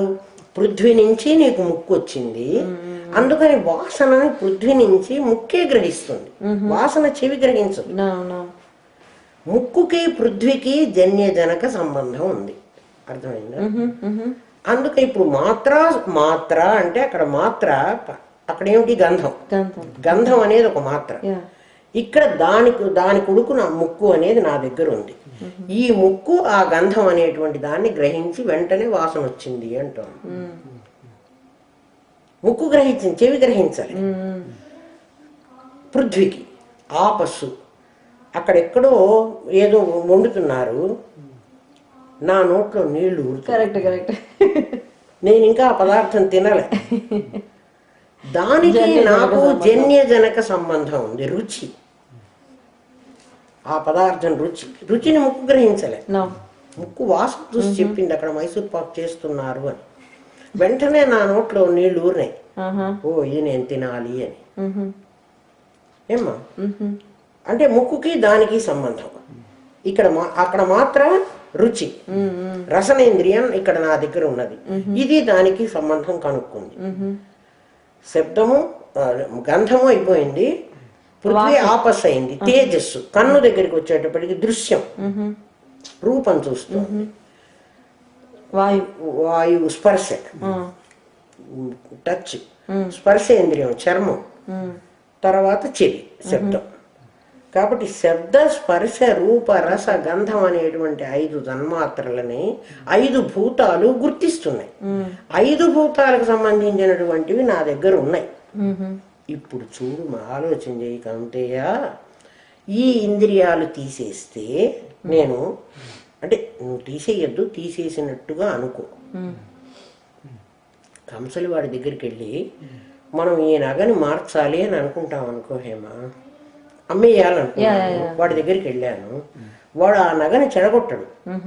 దాన్ని చూసి ఇందులో ఈ రాళ్ల వస్తువు, ఇంత రాళ్ల తూకం ఇంత తీసేసి, దీంట్లో వేస్టేజ్ ఇంత తీసేసి, ప్యూర్ గోల్డ్ ఎంత ఉంది, వాడు కరగబెట్టకుండా దాన్ని తీయకుండానే వాడు దాని ప్యూర్ గోల్డ్ నీకు చెప్తున్నాడు కదా, నీకు ఇన్ని డబ్బులు వస్తాయమ్మా, నీకు ఇవ్వమంటే ఇస్తాను అంటున్నాడు కదా. వాడు పగలగొట్టి ముక్కలు చేసి చేయలే. నువ్వు కూడా ఇప్పుడు అట్లా చెయ్యి, పగలగొట్టి ముక్కలు చేయవాకు నీ శరీరాన్ని. వీటిల్లో ఏమేమి తీయాలో ఇప్పుడు చూడు. శబ్దస్పర్శ రూపరసగంధాలు అనేటువంటి 5 తన్మాత్రల నుంచి నీకు 5 ఇంద్రియాలు ఇచ్చాం. ఈ ఇంద్రియాలు వాళ్ళవి, ఇవి వాళ్ళకి ఇచ్చేసాను అనుకో. ఇప్పుడు ఇంకా నీ దగ్గర ఏం మిగిలింది?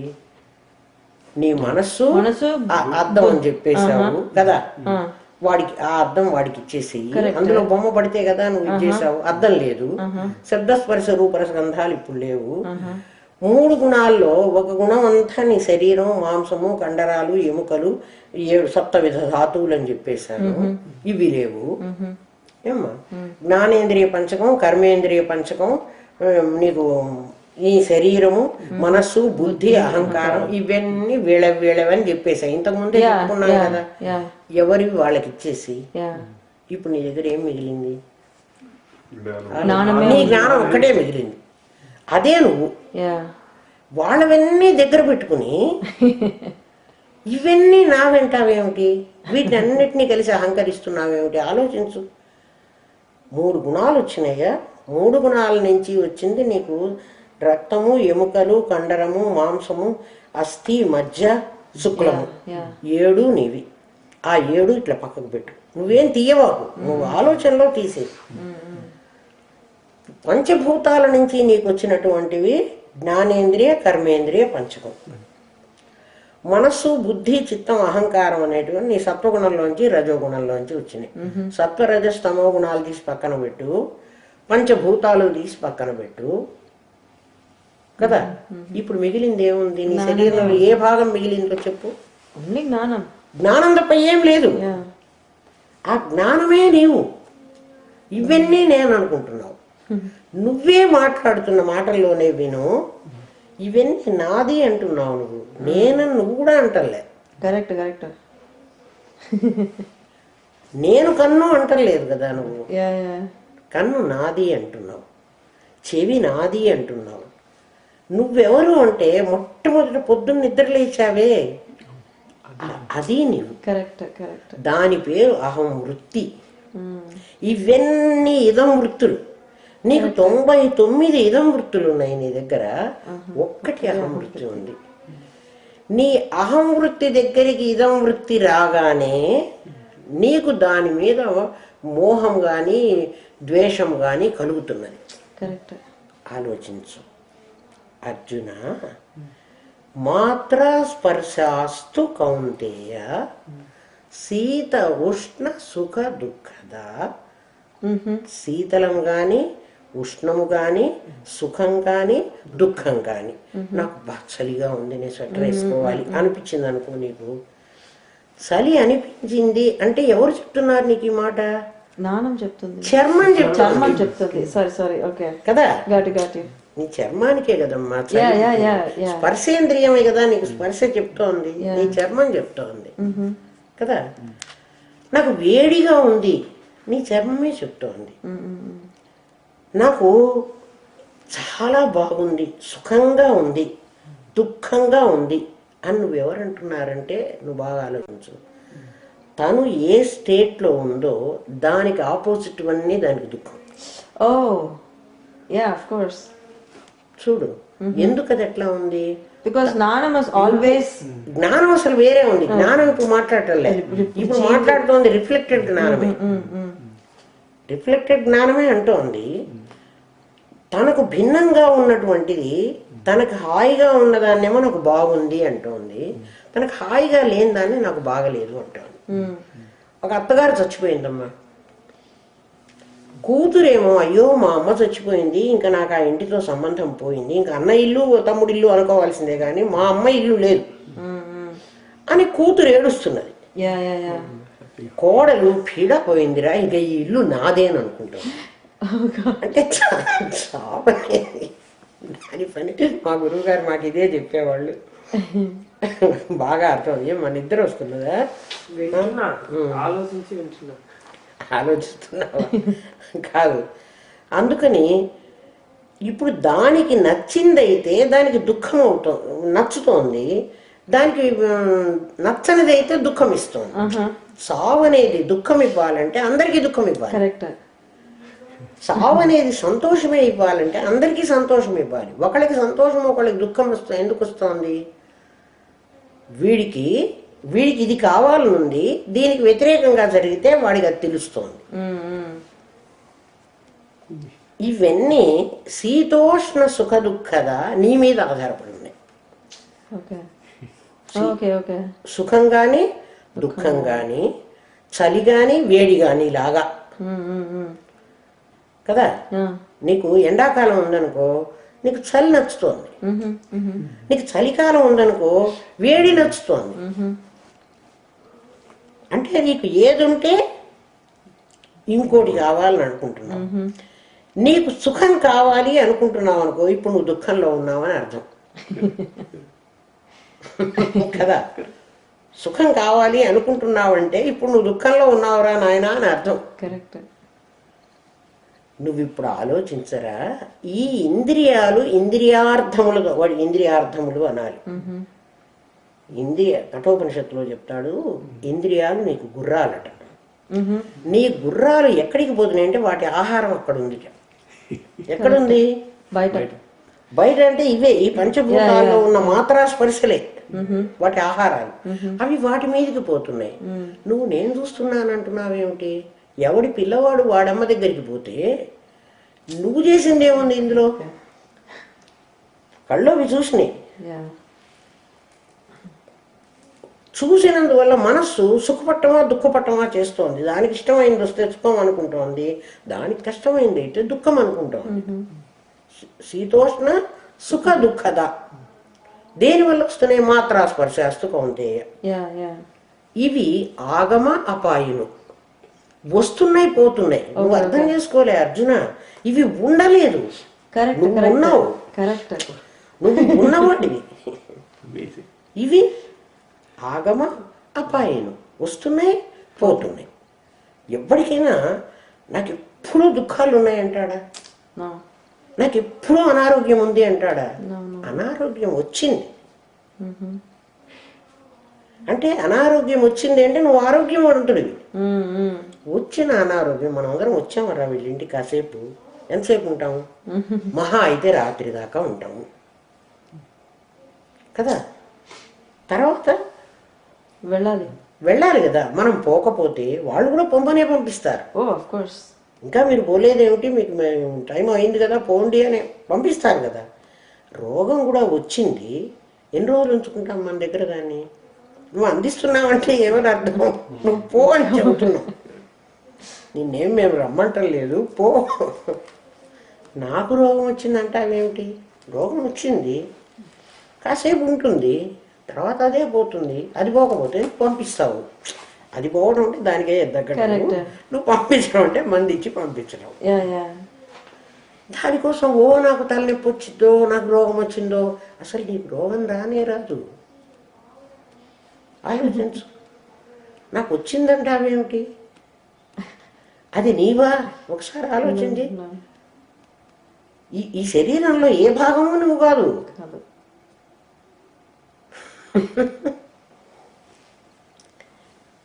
ఆగమాపాయినో అవి అవి వస్తూ పోతూ ఉంటాయి. మరి నీవు అలాగే ఉంటావు. నువ్వు ఉండేవాడి. అవి అనిత్య, నువ్వు నిత్య. నువ్వెప్పుడు ఉండేవాడివి, అవి వస్తూ పోతూ ఉండేవి. ఎవరు వస్తూ పోతూ ఉంటారు? ఫస్టే చెప్పాను, ట్రైన్వి. రైల్లోకి ప్యాసింజర్లు వస్తుంటారు, పోతూ ఉంటారు. వచ్చినప్పుడు అక్కడ కూర్చుని కొంచెం గలీజ్ చేసిపోతారు. వచ్చి ఊరుకుండకుండా ప్యాసింజర్లు అంతా వచ్చి కూర్చొని ఇక్కడ కూర్చొని అన్నం తిన్నారనుకో, ఇదంతా అసహ్యంగా తయారవుతుంది. మళ్ళీ వాళ్ళే దిగి వెళ్ళిపోతారు.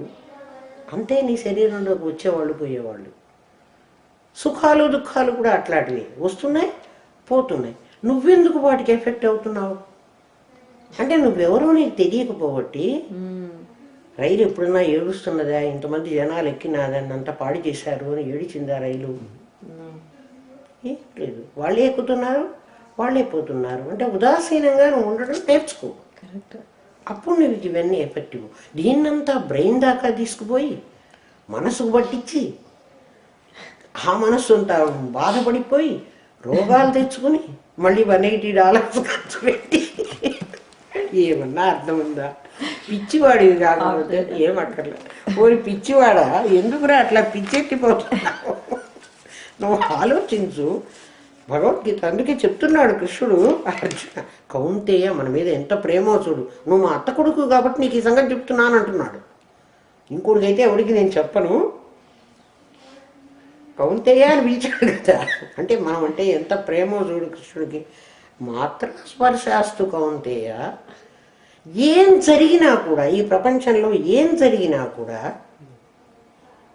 వాళ్ళిద్దరికీ జరుగుతున్నాయి. ఇప్పుడు కొట్లాడుకున్నాం అనుకోండి, మనం మామూలుగా ఏదైనా విషయం మీద కొట్లాడుకోవడం అంటే, నేను చెప్పిన ఐడియా నీకు నచ్చలేదు, నీ ఐడియా నాకు నచ్చలేదు. నేను ఒక దేశం రాజుని, నువ్వు ఇంకో దేశపు రాజువి. మన సైనికులు ఎవరు? మన ఆలోచనలు. వాడిని ఆ సైనికుల చేతిలో ఉన్న వెపన్స్ ఏమిటి? మాటలు. నీ సైనికుల్ని నువ్వు బయటికి ఎట్లా ఏ బాంబులతో పంపిస్తున్నావు? నీ మాటలనే బాంబులే. నీ దగ్గర వెపన్స్ ఉన్నాయి అవి. ఎంత పవర్ఫుల్ వెపన్స్ అవి! ఆటం బాంబు కంటే కూడా పవర్ఫుల్. అవి వేసేసావు. మరి అవతల కూడా సేమ్ అదే వాడు అట్లాంటి రాజే కదా, వాడు కూడా సేమ్ వెపన్స్ వేస్తాడు. 2 వెపన్స్ కొట్లాడుకుంటున్నాయి. నువ్వు ఇట్లా చూస్తూ నుంచోక అవన్నీ నా మీదకి వచ్చినాడు. పైగా అవి వాడు వేసిన బాణాలు కానీ, నువ్వు వేసిన బాణాలు కానీ, బాణాలు కాబట్టి వెపన్ ఎవరిని కొడతాయి? ఒక వెపన్ ఇంకొక వెపన్ కొడుతుంది అంతే. కరెక్ట్. నిన్ను కొట్టలేవు అవి. ఎందుకంటే అవి నేను అనేవాడు ఇది అహం వృత్తి అన్నాను కదా, దీని వెనక కదా నా జ్ఞానం ఉంది. ఇది మహా ఉంటే ఇదేం జ్ఞానం? నా ఆభాస జ్ఞానం. నా ఆభాస జ్ఞానాన్నే టచ్ చేయలేవు వాడి వెపన్స్. నన్నేం టచ్ చేస్తాయి? నువ్వు అనుకున్నావు అంటే నాకు నవ్వు వస్తుంది. అసలు నువ్వు ఆలోచించు, మన దగ్గర ఉన్న బాణాలు, మన దగ్గర ఉన్న ఆ వెపన్స్ అన్నీ ఎన్ని పెట్టుకున్నావు నీ అంబల పొదిలో అంటే అన్ని మాటలే. ఏం మాటలు, భూతంలో మాటలన్నా భవిష్యత్తులో మాటలన్నా ఇంతకు ముందు జరిగినవన్నా ఎగ్జాక్ట్లీ రైట్ ఏమన్నా ఉన్నాయా అంటే ఇంతకు ముందు జరిగినవి నువ్వు వెపన్స్ యూజ్ చేస్తున్నావు అంటే అవి ఓల్డ్ వెపన్స్, అవి వర్క్ చెయ్యవు. నువ్వు ఆలోచించు, పని చెయ్యవు. పాత బాణాలు ఎన్నాళ్ళు పనిచేస్తాయి నువ్వు ఎంతసేపు వేసినా. కొత్త బాణాలు నేనేదో అది ఎప్పుడో నేను కొడతాను, నేను చంపుతాను, ఇంకేదో చేస్తాను, భవిష్యత్తులో వేసే బాణాలు అవి వేస్తావనే నమ్మకం లేదు. ఇంకెందుకు అనవసరం యుద్ధం? యుద్ధం జరుగుతున్నది ఆలోచనలకిద్దరికి, అహం వృత్తులకి, వాటికి. నీ వృత్తికి బాధ లేదు, నువ్వో రాజువి వాడో రాజు. వాళ్ళ దగ్గర నీ ఆలోచనలు వీడి ఆలోచనలు అవి కాంట్రవర్సీ. అసలు ఆలోచనలే కదా, వాటికే కదా తగాదా వస్తుంది. నిజంగా ఆలోచిస్తే అసలు మనం అంతా ఫూల్స్ అనుకోవాలి కదా. భగవంతుడు మనకు వాక్కునిచ్చింది, మంచి మాటని, నలుగురిని సముదాయించడానికి, బాధ పోగొట్టడానికి. వాక్కును అందుకు ఉపయోగించు. ఒకళ్ళొకళ్ళు, పైగా ఒక ఇంట్లో ఉండవలసిన వాళ్ళం ఎంతసేపు కొట్టుకున్నావు, ఇదైతే తప్పదు కదా. తప్పదు. కొట్టుకుని మొహాలు మార్చుకుని మళ్ళీ ఇక్కడ ఉండేదానికంటే హ్యాపీగా ఉంటే 4 రోజులు మహా అయితే వాడు 100 ఏళ్ళు నువ్వు 100 ఏళ్ళు బతుకుతారు, అంతకంటే బతకారు కదా. 100 years అయిపోతే రైలు ఈ స్టేషన్లో ఎంతసేపు ఉంటుందమ్మా? ఫర్ ఎవర్ అయితే ఉండదు కదా, ఇది ఇంకా పోవాలి కదా. ఎందుకురా ఈ కొట్లాడుకు చావడం అని అర్థమైతే అస్సలు తగాదే లేదు ప్రపంచంలో. నిజంగా వేదాంతం తెలిస్తే ఎవ్వడు కొట్లాడాడు, తెలియక కొట్లాడతాడు. ఎంత పిచ్చివాడే. ఏమో నువ్వు ఎక్కడికో వెళ్ళాలన్నావు చూడు. ఇప్పుడు ఆలోచించు అర్జున, ఏ దృశ్యాన్ని చూసినా నీ ఇంద్రియాలు చూస్తుంటే నీకు వెంటనే కోరిక కలుగుతున్నది కదా, ఇది నాకు కావాలి అని అనిపించింది కదా, అప్పుడే కదా మనం బయటకు వస్తున్నాం. ఎవరికి కావాలనిపిస్తున్నది? కన్ను చూసింది, చెప్పింది ఫలానా వస్తువు అని. అది నాకు కావాలి అని ఎవడు అడుగుతున్నాడు అని నీ లోపల క్వశ్చన్ వేసుకో. ఎవడికి కావాలి? అహం వృత్తికి కావాలా, మనస్సుకు కావాలా? మనస్సు ఏం చేస్తుంది? ఎవరు తీసుకున్నా, ఇప్పుడు ఒక నెక్లెస్ చూసావు హేమా, ఇది నాకు కావాలి అని అడిగావు, ఆ నెక్లెస్ కోసం చాలా ప్రయత్నం చేశావు, అది మనస్సు పెట్టుకుంటుందా? పెట్టుకోదు. ఈ శరీరం మీద పెడితే ఈ శరీరానికి తెలుసా ఇది నాది అని? ఇది మొద్దు కదా, దీనికి ఏం తెలియదు. నువ్వు నెక్లెస్ తీసుకొచ్చుకున్న తర్వాత అప్పో చేసి కొనుక్కొచ్చుకున్నావు. కొనుక్కొచ్చుకున్న తర్వాత లాకర్లో పెట్టావు. లాకర్లో పెడితే మనసు సంతోషపడుతోంది. దానికోసం ఎందుకే అప్పు చేయాలి? మనసా నువ్వు పెట్టుకుంటావా? మనసు అడగంగానే అడగమంటున్నాడు. ఇదే నేను విచారణ తీసుకోవడం. మనసా ఇది నువ్వు పెట్టుకుంటావా? నువ్వు పెట్టుకున్నప్పుడు నీకెందుకు? పోనీ ఇప్పుడు మనసు అది కావాలి అని అడిగి, ఏ వస్తువు అయినా ఇది కావాలి అని అడిగి ఆ వస్తువు కోసం ప్రయత్నం చేసి ఆ చేసేటప్పుడు దాన్ని అడగమంటోంది. మనసా ఇది నీకు అవసరం అంటావా? దీనికోసం నువ్వు ఈ పని చేయటం నీకు అవసరమా? ఎందుకు అంటే నువ్వు అసలు ఎక్కడున్నావు? ఈ శరీరం మీదనే ఆశపడుతున్నావు. ఆ లోపల జ్ఞానం అట, ఈ చిదాభాస జ్ఞానం. ఇంకా ఈ సంగతి కూడా చెప్పాలి. ఈ చిదాభాస జ్ఞానం కుండలో దీపం కుండంతా ఎట్లా ప్రకాశింపజేస్తుందో ఇంత మాత్రమే అని లేదు. నీలో ఉన్న చిదాభాస జ్ఞానం నీ నకసిక పర్యంతం ఉంది. లిమిటెడ్ జ్ఞానం ఇది. నీ మొత్తం శరీరం అంతా ఉంది. అది నీ శరీరం మీద, ఈ అన్నమయ కోశం మీద ఉన్నప్పుడు ఏం మాట్లాడుతుందంటే, నేను ఇంత హైట్ ఉన్నాను. ఆ జ్ఞానమే మాట్లాడుతోంది. ఆ చిదాభాస జ్ఞానమే నేను ఇంత పొడుగున్నాను, నేను ఇంత లావున్నాను, నేను ఫలానా కులానికి చెందిన వాడిని. ఎక్కడుంది నీ కులంతి? అది మాట్లాడుతోంది. నీ చిదాభాస జ్ఞానం అన్నమయ కోశంతో తాదాత్మ్యించింది. అంటే దీనిలో ఉండి నేను పొట్టిగా ఉన్నాను, నేను పొడవుగా ఉన్నాను, నేను లావుగా ఉన్నాను, నేను బరువుగా ఉన్నాను, నేను నల్లగా ఉన్నాను, ఈ మాట నేను ఫలానా కులానికి చెందిన వాడిని, నేను బ్రాహ్మణుణ్ణి, నేను క్షత్రియుణ్ణి, నేను వైశ్యుణ్ణి, నేను శూద్రుని, ఎక్కడుంది నీ శరీరంలో కులం చూపించు నాకు. నీ చిదాభాస జ్ఞానం అన్నమయ కోశంతో తాదాత్మ్యం చెంది ఈ మాటలన్నీ మాట్లాడుతోంది. పొట్టిగా ఉన్నాను అంటే నీ ఎముకలు పొట్టిగా ఉన్నాయి, అంతేగాని నువ్వేం పొట్టిగా లేవు. అవి ఉన్నంత మేర నీ జ్ఞానం ఉంది. నీ జ్ఞానం మాట్లాడుతోంది ఈ మాట. ఇప్పుడు జ్ఞానమా నువ్వు పొట్టిగా ఉన్నావా అని అడగాలి, జ్ఞానమా నువ్వు లావుగా ఉన్నావా అని అడగాలి, జ్ఞానమా నువ్వు బరువుగా ఉన్నావా అంటే దీంతో తాదాత్మ్యం చెంది ఆ జ్ఞానం ఈ మాట. జ్ఞానం కూడా చిదాభాస జ్ఞానం, ఒరిజినల్ జ్ఞానం అసలు మాట్లాడదు నీతో, అదేం పలకదు. నీ లిమిటెడ్ జ్ఞానమే నేను ఈ మాట అంటుంది. అది ప్రాణమయ కోశంలో చేరి ఒక్కొక్క దాంతో తాదాత్మ్యం అంతర్బహించి సర్వం చూపించాలి కదా నీకు. ఇప్పుడు అది ప్రాణమయ కోశంలో చేరి నాకు ఆకలింది అంటుంది. అది చెప్తోంది, అహం పిపాసోస్మి, నాకు దాహం అవుతోంది. ఆ మాట మాట్లాడుతున్నప్పుడు అది మాట్లాడుతుంది అన్నమాట. ఇప్పుడు అది ప్రాణమయ కోశంలో ఉంది. నువ్వు గమనించటం మొదలు పెడితే ప్రాణమయ కోశంలో ఉండి దాని ధర్మాలు తన వెంట ఉంది. ప్రాణమయ కోశ ధర్మాలు ఏమిటి? నాకు ఆకలి దప్పిక. ప్రాణమయ కోశంలో చేరి, ప్రాణమయ కోశం అంటే ఎవరు? నీ వాయు స్వరూపం. వాయువుకు ఆకలి ఏమిటి, దప్పిక ఏమిటి చూడు. అది దాంతో చేరి నాకు ఆకలి అయింది అంటుంది. ఎక్కడ ఆకలి అయింది అని అడుగు, ఎక్కడ ఆకలైంది? ఇది నాకు సహించదు అంటుంది. మనోమయ కోశంలో చేరింది. అప్పుడు మనోమయ కోశంలో చేరి ఇది నాకు కావాలి, ఇది నాకు వద్దు అంటుంది, ఇది నాకు ఇష్టం లేదు అంటుంది. అదే ఆహారమే కదా, పొట్టకే కదా పెడుతున్నావు, నీకు ఆకలైందని అందరూ దీని మీదే చూసుకోవాలి. ఏమా మనస్సు కూడా దీని మీదనే అన్ని. ఇది ఒక ఇన్స్ట్రుమెంట్ వీళ్ళకి. రైల్వే స్టేషను, అందరూ ప్యాసింజర్లు వచ్చి ఈ స్టేషన్లోనే కూర్చోవాలి. అందుకే రైలు ఎగ్జాంపుల్ చెప్పాను నీకు.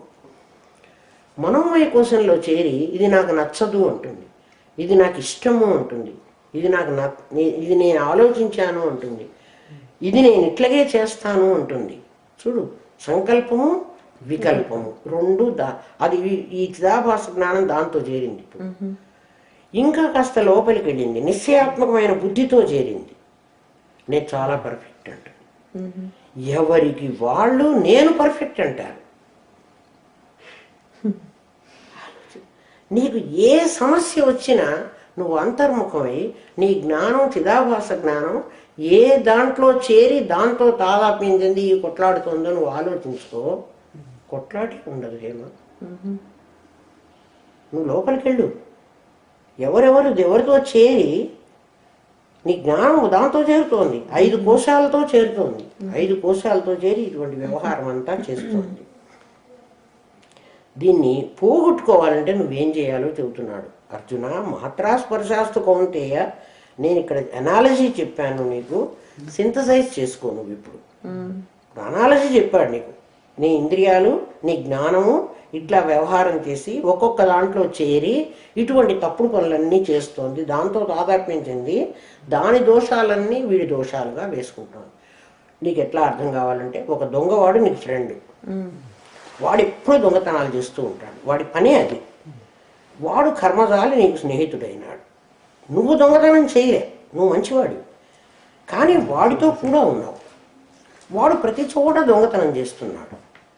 వాడిని తీసుకుపోతూ వాడి స్నేహితులను నిన్ను కూడా తీసుకుపోతున్నారు. కరెక్ట్. ఇప్పుడు వాడు తప్పు చేస్తున్నాడు, నీకు తెలుసు, వాడికి కూడా తెలుసు. నువ్వు ఇప్పుడు వాడిని రక్షించడం కోసమని ఆ దొంగతనం నీ మీద వేసుకుంటున్నావు. శిక్ష వాడికి పడుతుందా, నీకు పడుతుందా? వాడితో పాటు నీకు కూడా పడుతుంది. అన్నమయ, ప్రాణమయ, మనోమయ, విజ్ఞానమయ, ఆనందమయ అని 5 కోశాలు నీ దగ్గర ఉన్నారు. నీవు అహం వృత్తివి, చిదాభాస జ్ఞానం, లిమిటెడ్ జ్ఞానం. అహం వృత్తి ఎందుకైనా అంటే, నాకు సర్వజ్ఞత్వం నాకు లేక నేను నా మనోదర్పణం మీద పడి నేను చిదాభాసున్నై లిమిటెడ్ జ్ఞానం పొందే. అసలు నా జ్ఞానం అది. అంతర్బహిత్య తత్సర్వం, నేను బయట లోపల అంతా వ్యాపించి ఉన్నవాడిని, నేను సర్వజ్ఞుణ్ణి. నేను ఈ దేహంలో చేరి ఈ దేహ తాదాత్మ్యం పొంది ఈ లిమిటెడ్ జ్ఞానాన్ని పొందాను. ఈ 5 కోశాలు నా ఫ్రెండ్స్, వాళ్ళతో కలిసి ఉన్నా నేను వదలటంలే వాళ్ళతోనే కలిసి ఉంటున్నాను. నా చిదాభాస జ్ఞానం చెప్పే కదా, అన్నమయ్య కోశంతో కలిసి ఉంటే నేను పొడుగు పొట్టి కురము అన్నీ చెప్తాను. నేను తెల్లగా ఉన్నాను, నేను నల్లగా ఉన్నాను. ఎవరు తెల్లగా ఉన్నారు? నీ చర్మం తెల్లగా ఉంది కదా, వాడి చర్మం తెల్లగా ఉంది, దాంట్లో నష్టమేం లేదు. వీళ్ళు లావుగా ఉన్నాడు, వాడు సన్నగా ఉన్నాడు, వాడు పొట్టిగా ఉన్నాడు, వాడి ఎముకలు బలంగా ఉన్నాయి, వీడి ఎముకలు బలహీనంగా ఉన్నాయి. అది అనుకోక ఆ దొంగవాడిని వాడు ఇప్పుడు దొంగతనం చేస్తూ ఉంటాడు. వాడు ఎక్కడ దొంగతనం చేస్తున్నాడంటే ఈ ప్రపంచంలో ఆదానం ప్రదానం రోజు జరుగుతున్న పని అది. ఈ ప్రపంచంలో నుంచి కొన్ని నీ లోపలికి తీసుకుంటున్నావు, కొన్ని నీ లోపల నుంచి వదిలేస్తున్నావు. మనం రోజు చేస్తున్న పని ఏంటమ్మా కదా. పృథ్వీతత్వాన్ని అన్నం తింటున్నావు, మళ్ళీ పాడి వెళుతున్నావు, నీళ్లు తాగుతున్నావు, బాత్రూమ్కి వెళుతున్నావు కదా. అందులో నుంచి తీసుకుంటున్నావు, అందులో వదిలేస్తున్నావు, ఇంకేం చేయటంలే. ఇక్కడ ఏం జరుగుతోంది? ఒక ఆదానం, ఒక ప్రదానం. దీనికి ఇస్తున్నావు, దీంట్లోంచి తీసుకుంటున్నావు. బయట ఎవ్వరికి ఇవ్వటంలే, నువ్వు బయట ఎక్కడికి తీసుకోవటం. నువ్వు తీసుకుండేది గాలి, ఇందులోంచి తీసుకుంటున్నావు, గాలి ఇక్కడే వదిలేస్తున్నావు. ఇక్కడున్న వస్తువులే నీకు ఆలోచనలు కలిగిస్తున్నాయి. నువ్వు ప్రేరణ తెస్తున్నది ఏవి? ఇక్కడున్న వస్తువులే. దాని మీద నువ్వు యాక్ట్ చేస్తున్నావు. నిన్ను ప్రవోక్ చేసి నువ్వు హాయిగా ఆడుతుంటే అది చూస్తూ నవ్వుకుంటూ ఉంటుంది ప్రకృతి. అది ఎట్లా ఉంది అంటే, వాడు కోతి ఉందిట, ఒక కోతి. కోతికి కళ్ళు దాగి, అసలే అది కోతి, దానికి కళ్ళు దాగించేట. ఇంకా కళ్ళు తాగితే కోతి ఏం చేస్తుంది? ఎగురుతుంది. నిప్పు దొక్కమన్నట్ట. అసలే కోతి, అది కళ్ళు దాగింది, నిప్పు దొక్కింది, ఇంకా గంతులేకి ఏం చేస్తుంది? మనస్సు అనేది ఒక కోతి, దానికి కళ్ళు దాగించావు, నిప్పు దొక్కించావు, అది ఎగురుతుంటే నువ్వు సంతోషపడి నువ్వు ఆ గాబరా పడిపోతున్నావు. దానికి ఈ ప్రపంచం అనేటువంటి కళ్ళు నువ్వే తాగిచ్చావు. పీత్వా పీత్వా అంటాడు, బాగా తాగింది అది. ప్రపంచం అనేటువంటి దాంట్లో తాగి వీళ్ళంతా జోగుతున్నారు అని చెప్తాడు. తాగి మైకంలో పడిపోయేవాడు ఎట్లాగో ప్రపంచం అనేటువంటి కళ్ళు తాగి మైకంలో పడ్డారు ఈ మనుషులందరూ అంటాడు. అమృతం తాగండ్రా అంటే వాళ్ళు కళ్ళు తాగారట. అమృతం తాగమంటే జ్ఞానాన్ని పొందమంటారు. అదే అమృతం అంటే చావు లేనటువంటి. చచ్చేది కళ్ళు తాగారు, చచ్చిపోతున్నారు, ఏడుస్తున్నారు. ఓ చచ్చామో అని ఏడుస్తున్నారు. ఆ చచ్చే డ్రింక్ ఎందుకు తాగాలి? ఎందుకు ఏడవ్వాలి? చావు లేని స్థితి నీకు చెప్తోంది కదా శాస్త్రం. తస్మాత్ శాస్త్రం ప్రమాణంతే. శాస్త్రాన్ని ప్రమాణం తీసుకున్నావు నాయన, దారిలోకి రారా, నీకు చెప్తున్నది అందుకేరా చెబుతున్నాడు. నీ మనస్సు అనేది కోతి. ఉపాసనా మార్గంలో ఏం చెబుతాడంటే, నీ మనస్సు కోతి కదా, అసలే కళ్ళు దాగి నిప్పు దొక్కి వ్యవహారం చేస్తున్నది ఇది. ఓ శివుడా, నువ్వు ఎట్టుగా భిక్షం ఎత్తుకుండేవాడివి, శివుడు భిక్షం ఎత్తుకుంటాడు కదా, నా కోతిని నీ వెంట తీసుకుపో. నీకు భిక్షం పెట్టడానికి కోతిని ఆడిస్తుంటే భిక్షం బాగా పెడతారంటే, నా మనసు నువ్వు తీసుకుపో, నేను హాయిగా ఉంటాను. మనసు ఉంటే బట్టగా నేను ఇట్లా బాధపడుతున్నా అని చెప్తాడు. నా మనస్సు అనే కోతిని నీవు తీసుకుపో, నీకు బిచ్చానికి బాగా ఉపయోగంగా ఉంటుంది. కోతిని కూడా వెంట పెట్టుకుపోతాను. ఈ కోతి నన్ను బాధిస్తోంది, నా దగ్గర ఉండకుండా నువ్వు తీసుకుపో అని.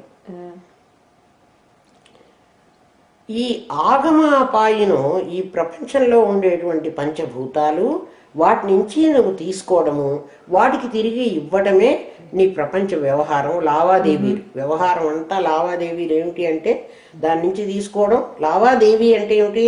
లానాదేనా కదా, దాని నుంచి నేను తీసుకుంటున్నాను. ఇప్పుడు మనం కడుపు నిండా అన్నం తిన్నాము. ఏం తిన్నాము? పృథ్వీ తత్వం తిన్నాము, అంతే కదా. పృథ్వీ ఆపస్సు 5 భూతాలని మింగాము, మళ్ళీ 5 భూతాలని వదిలేస్తున్నాం. అంతకంటే ఏం లేదు. అందుకని ఇవి అనిత్య, నువ్వు నిత్య. నీ పరిస్థితి ఎట్లా ఉందంటే, ట్రైన్లో ఎక్కావు, రైలు కదిలిపోతోంది, ఎదురుగా ఉన్నటువంటి పోల్స్ ఉన్నాయి, అవేమిటి టెలిఫోన్ పోల్స్, కదులుతున్నది నీ రైలు, కానీ నీకేం కనిపిస్తుందంటే అవన్నీ పరిగెత్తుతున్నట్టు కనిపిస్తుంది. అంటే నువ్వు పరిగెత్తుతూ వాటిని పరిగెత్తుతున్నాయి అంటున్నావు, అవి నిలబడి ఉన్నాయి. ఇప్పుడు నువ్వు నిత్యుడివి, అనిత్యమైనవి నీకు ఎదురుగా ఉన్నవి. కరెక్ట్. నువ్వు అనిత్యం అనే వాడిది నీ మీద వేసుకుని నేను చచ్చిపోతాను అంటున్నావు, నేను అనిత్యము అంటున్నావు. నువ్వు నిత్యుడు అన్న సంగతి తెలుసుకోవటంలే. దీంతో తాదాత్మ్యం తెందబట్టి నీకు అనిత్యత్వం వస్తున్నది. నువ్వు దొంగవాడివి కాదు అసలు. ఈ 5 దొంగలు, ఈ 5 దగ్గర పెట్టుకున్నావు. ఈ 5 స్నేహం వదిలిద్దామని నేను ఎంత ప్రయత్నం చేస్తే నీ దగ్గర ఇంకొక రౌడీలు 6 ఉన్నారు, వెధవలు. ఏం చెప్తున్నాం మనం? నీ దగ్గర అసలే 5 దొంగలు ఉన్నారు. వీళ్ళ 5 స్నేహం చేసి నువ్వు తప్పుడు పని చేస్తున్నావు. నువ్వు మంచివాడివి. ఈ 5 స్నేహం విడిపించాలని ఎంత ప్రయత్నం చేస్తే ఇంకో 6 రౌడీ విధవల్ని దగ్గర పెట్టుకున్నావు. వాళ్ళు ఏం చేస్తారంటే వీళ్ళతో ఎప్పుడు నువ్వు స్నేహం మానేస్తే, నువ్వు మంచివాడివి అయిపోతే వాళ్ళందరూ చెడవాళ్ళుగా పక్కకు పోవాలి కదా. అందుకని వీలైనంత నిన్ను వీళ్ళతో కలపడానికే వాళ్ళు ప్రయత్నం చేస్తారు.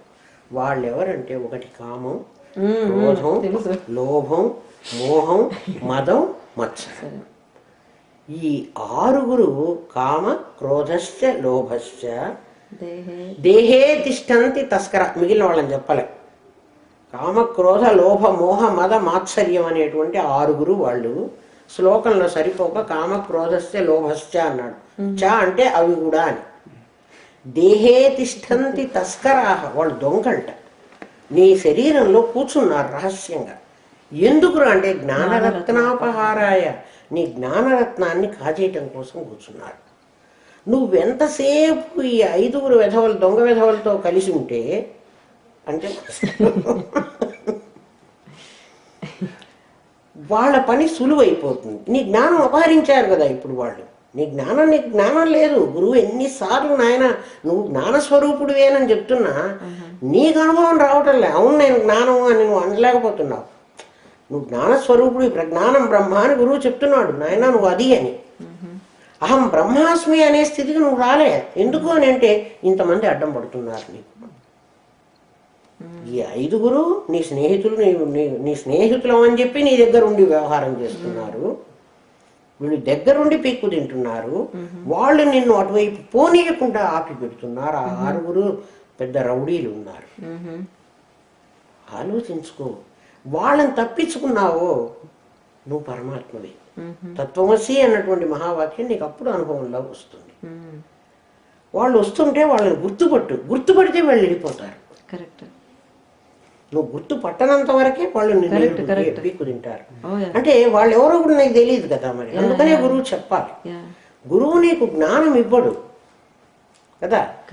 జ్ఞానం బికమింగ్ కాదు, బీయింగ్. నేను నీకు చెప్పా కదా మొన్ననే, ఇది బికమింగ్ కాదు. నువ్వేదో సంపాదించుకునే పదార్థం కాదు. జ్ఞానం వస్తుంది కాదు, నువ్వు చేస్తే జ్ఞానం వస్తుంది అంటావు. నువ్వు జ్ఞానం లోపల ఉంది. ఉన్నది నీకు తెలియకుండా ఇంతమంది అడ్డం పడుతున్నారు. ఫస్ట్ ఆఫ్ ఆల్ నీకు అడ్డం పడింది నీ తల్లి, తర్వాత నీ తండ్రి, నీ వాళ్ళందరూ నువ్వు నా వాడివి, నువ్వు నా కొడుకువి. ఎవడి కొడుకు ఎవడు, ఎవడికి సంబంధం ఏముంది? రైల్లో ఎక్కాము, కంపార్ట్మెంట్లో ఎంతమంది అమ్మా? మా కంపార్ట్మెంట్లో అంతకుముందే కొంతమంది కూర్చుని ఉన్నారు. నేను ఈ స్టేషన్లో ఎక్కాను కదా. వాళ్ళు ఏదో నాకు కాస్త చోటు ఇచ్చారు జరిగి, అంతటితో వాళ్ళకి నాకు ఏమిటి రిలేషన్షిప్? ఎగ్జాక్ట్లీ సేమ్ పేరెంట్స్ అంతే కాదా? ఈ రైల్లో వాళ్ళు అంతకుముందు ఎక్కిన వాళ్ళు కాదా? నేను ఈ స్టేషన్లో ఎక్కబోయేటప్పటికీ వాళ్ళు ఆ స్టేషన్లో ఉన్నారు కాబట్టి నేను ఆ పెట్టిలో ఎక్కాను కాబట్టి నాకు కాస్త చోటు ఇచ్చారు, షెల్టర్ ఇచ్చారు. అంతే కదా వాళ్ళు చేసింది. షెల్టర్ ఇచ్చి నన్ను ఏం చేశారు అంటే, నేను జ్ఞానం ఉన్న సంగతి వాళ్ళు మర్చిపోయి నువ్వు నా కొడుకు అని ఇట్లా పట్టు కూర్చున్నారు. తప్పు కదా. నా స్టేషన్ వస్తే నేను దిగాలి. నన్ను అట్లా చేశారు. ఎవరు? నా వాళ్ళు అనుకున్న వాళ్ళు నన్ను బంధించి సంసారంలో పెట్టారు. ఎట్లా కొట్లా తెలుసుకుని నా అదృష్టం కొద్దీ నాకేదో ఓ గురువు దొరికి నాకు ఇవన్నీ చెప్పి నన్ను పడేస్తాడు అనుకుంటే, నా దగ్గర ఆల్రెడీ 5 నా దగ్గర స్నేహితులు ఉన్నారు. తాదాత్మ్య దోషం, వాళ్ళు ప్రతిదీ నాతో పంచుకుని నా వల్ల బెనిఫిట్ పొందుతున్నారు. నిజంగానే నీ జ్ఞానం లేకపోతే నీ శరీరం ఏం పని చేయలేదు. ఏమా నాకు తెలియదు, ఇవన్నీ మనకు తెలియదు కదా. మా నాయనమ్మ చిన్నప్పుడు పిల్లలకి, ఇంతంత చిన్న పిల్లలకి 3rd ఇయరే, అప్పుడే దీనుల బ్రోవవచ్చు, భగవంతుని కన్నుల చూడవచ్చు, వ్యాపారము చేయవచ్చు, యమదండన హింసకు తాళవచ్చు, బడవాగ్ని రణంబులు బ్రింగవచ్చు, సంసారము నీదరాదు అని చెప్పింది. అసలు సంసారం అంటే ఏమో కూడా తెలియదు కదా. దీనుల బ్రోవవచ్చు, మనకన్నా తక్కువ వాళ్ళని మనం చూడొచ్చు, భగవంతుని కన్నుల చూడొచ్చు, అది కూడా ఈజీ అట. వ్యాపారం చేయవచ్చు, యమదండన హింసకు తాళవచ్చు, యముడు హింసలు పెట్టినా కూడా టాలరేట్ చేయొచ్చుట. బడవాగ్ని కాలుతున్న మంటలు ఉంటాయే అవి మింగచ్చుట, అవన్నీ ఈజీట. సంసారం చాలా కష్టమట. సంసారం నీద రాదు, ఈ సంసారం ఈదకూడదని చెప్పింది. సంసారం అంటే ఏమో తెలియని వయస్సులో ఇది సత్యజ్ఞాన మహాప్రభో మహానుభావ జగద్రక్షక కాపాడమని అడగమంది. సంసారం ఈదొద్దు, నన్ను కాపాడు అని. అటువంటి కుటుంబంలో పుట్టడం అంటే నా రైల్వే కంపార్ట్మెంట్ నేను ఎక్కింది మంచి ఏసీ కంపార్ట్మెంట్. అంతే అంటే వాళ్ళు సంసారమే శాశ్వతము, ఇదే గొప్ప అని చెప్పలేదు. చీమలో బ్రహ్మలో శివకేశవాదులలో ఒకే శివుడు వెలుగుతున్నాడు. అంత చిన్న వయసులో చీమలో బ్రహ్మలో శివుల్లో కేశవుల్లో ఒకడే ఉన్నాడు. అండము శివుడే, పిండము శివుడే, అండపిండ బ్రహ్మాండము శివుడే, నీలో నాలో నిఖిల ప్రాణులలో నిలిచి వెలుగునది శివుడే. ఒక శివుడే వెలుగుతున్నాడు. శివుడు లేకపోతే జీవం లేదు. ఎవరు చెప్తారు కదా. అంటే ఆ కంపార్ట్మెంట్లో అటువంటి వాళ్ళు ఉండబట్టి నేను ఎక్కిన కంపార్ట్మెంట్లో నాకు ఫెసిలిటీస్ దొరికినాయి. కరెక్ట్. లేకపోతే ఇది మన సంసారమే చాలా, అది అన్ని దాచుకో పెట్టుకో. అవును, అట్లా చెప్తే ఇంకా అంటే అట్లా చెప్పేవాళ్ళే 98% ఉన్నారు. 99 ఉన్నారేమో ఇంకా. 99 ఉన్నారు. ఏదో 1% ఇటువంటి ఫ్యామిలీలు శుచీనాం శ్రీమతాం గేహే యోగ భ్రష్ట అభిజాయతే అని అటువంటి ఇల్లు వెతుక్కొని పుట్టించాడేమో. అంటే రైలు వచ్చి ఆగితే మనం గబుక్కుని ఏ కంపార్ట్మెంట్ మన ముందర ఉంటే దాంట్లో కదా ఎక్కుతాము. మనం ఎక్కిన కంపార్ట్మెంట్ మంచిది అవ్వడం కూడా మన అదృష్టం కదా. అది కరెక్ట్. నిత్య, ఇప్పుడు నువ్వు నిత్యుడివి, ఇవి అనిత్యమైనవి. ఏవి అనిత్యమైనవి? నీ ఫ్రెండ్స్ ఉన్నారే, ఈ అన్నమయ ప్రాణమయ మనోమయ విజ్ఞానమయ ఆనందమయ కోశాలనే నీ శరీరం, ఈ శరీరం నీకు పర్మనెంట్ కాదు. ఇట్లాంటి శరీరాలు చాలా వచ్చినాయి. వాళ్ళందరితో స్నేహం చేసావు, మళ్ళీ వీళ్ళతో స్నేహం చేస్తున్నావు, మళ్ళీ రేపు వీళ్ళందరినీ వదిలిపెట్టి మళ్ళీ నువ్వు పోయి ఇంకోళ్ళతో స్నేహం చేస్తావు. కరెక్ట్. అంటే తిరుగుతున్న వాడివి నీవు. ఇవి తిరగకుండా ఇక్కడ ఉన్నవి నీకు ఇప్పుడు ఎట్లా కనపడుతున్నాయి అంటే ఇవి తిరుగుతున్నట్టు నువ్వు తిరగనట్టు కనపడుతున్నావు. కరెక్ట్. దీనికి కదా బాల్యం వచ్చింది, యవ్వనం వచ్చింది, కౌమారం వచ్చింది, వార్ధక్యం వచ్చింది. తథా దేహాంతర ప్రాప్తి ఎవడికి వస్తున్నది? దీనికే. బాల్య యవ్వన కౌమార వార్ధక్యాలు వచ్చింది దీనికి, దేహాంతర ప్రాప్తి వచ్చింది నీకు. దీన్ని నిన్ను కలుపుకుంటున్నావు నువ్వు. అది ఎలా కలుపుకుంటున్నావు అంటే నువ్వు తిరుగుతూ రైలు నువ్వు పరిగెత్తుతూ ఆ పోల్స్ అన్నీ పరిగెత్తున్నాయని అంటున్నావు కదా. సూర్యుడు అక్కడ వాడు అక్కడే తిరుగుతున్నాడు, వాడు ఎక్కడికి పోవటంలే, తిరుగుతున్నది భూమి. కానీ సూర్యుడు తిరుగుతున్నాడు, పొద్దున అక్కడ ఉదయిస్తున్నాడు, సాయంత్రం ఇక్కడ అస్తమిస్తున్నాడు. అంటే ఇప్పుడు నీ దృష్టి సమంగా ఉందా విపరీతంగా ఉందా ఆలోచించు. అంటే నువ్వు తిరుగుతూ వాడు తిరుగుతున్నాడు అంటున్నావు కదా. నువ్వే భూమే రోజు తిరుగుతున్నది, మనం రోజు తిరుగుతున్నాం. తిరిగే భూమి మీద ఉండి మనం కూడా తిరుగుతున్నాం. Correct correct. తిరగకపోతే రాత్రి పగలు ఎట్లా వస్తుంది మనకి? కానీ సూర్యుడు తిరుగుతున్నాడని మనం చెబుతున్నాం. సూర్యుడు అసలు కదలటంలే. సూర్యుడు కదలనే, మండుతున్న అగ్నిగోళం. వాడు ఎప్పుడు అక్కడే ఉంటున్నాడు. వాడు ఒకసారి తూర్పును ఉదయించటం, అసలు ఆవిడికి తూర్పు లేదు, పడమడా లేదు. సూర్యుడికి దిక్కులేవి ఏం లేవు. నీకే దిక్కులు ఉన్నాయి, నువ్వే తిరుగుతున్నావు, వాడు తిరుగుతున్నాడని చెప్తున్నావు. నడుస్తూ నడవని వాడితో సంబంధం. ఇప్పుడు నువ్వు ఒక దేహాంతర ప్రాప్తి పొందవలసిన వాడివి నీవు. నువ్వే ఈ దేహాలు, ఎన్ని దేహాలో తీసుకున్నావు, ఈ దేహం తీసుకున్నావు. ఉన్నంతసేపు నువ్వేం చేస్తున్నావు అంటే ఈ దేహమే నేను అంటున్నావు. అది నీకు వచ్చిన తిప్పలు. ఈ దేహమే నీవైతే దీన్ని వదిలిపెట్టి నువ్వు పోకూడదు. కరెక్ట్. ఈ హాల్లోకి మనం వచ్చి కూర్చున్నాం, ఈ హాల్ మనం అయిపోలే కదా. నేను హాల్లో నుంచి ఎప్పుడు కావాలంటే అప్పుడు మనం లేచిపోగలం. అట్లా ఈ శరీరంలో వచ్చి కూర్చున్నాను నేను. అందుకే నేను ఎప్పుడంటే అప్పుడు పిట్టలాగా ఎగిరిపోతున్నా. కానీ ఉన్నంతసేపు ఈ శరీరం నేనంటున్నాను. ఆలోచించు అర్జున. నీ కలలో ఎంతో నువ్వు చూస్తున్నావు కదా, అదెంత వదిలిపెట్టడానికి నీకు ఎంత టైం పట్టిందమ్మా?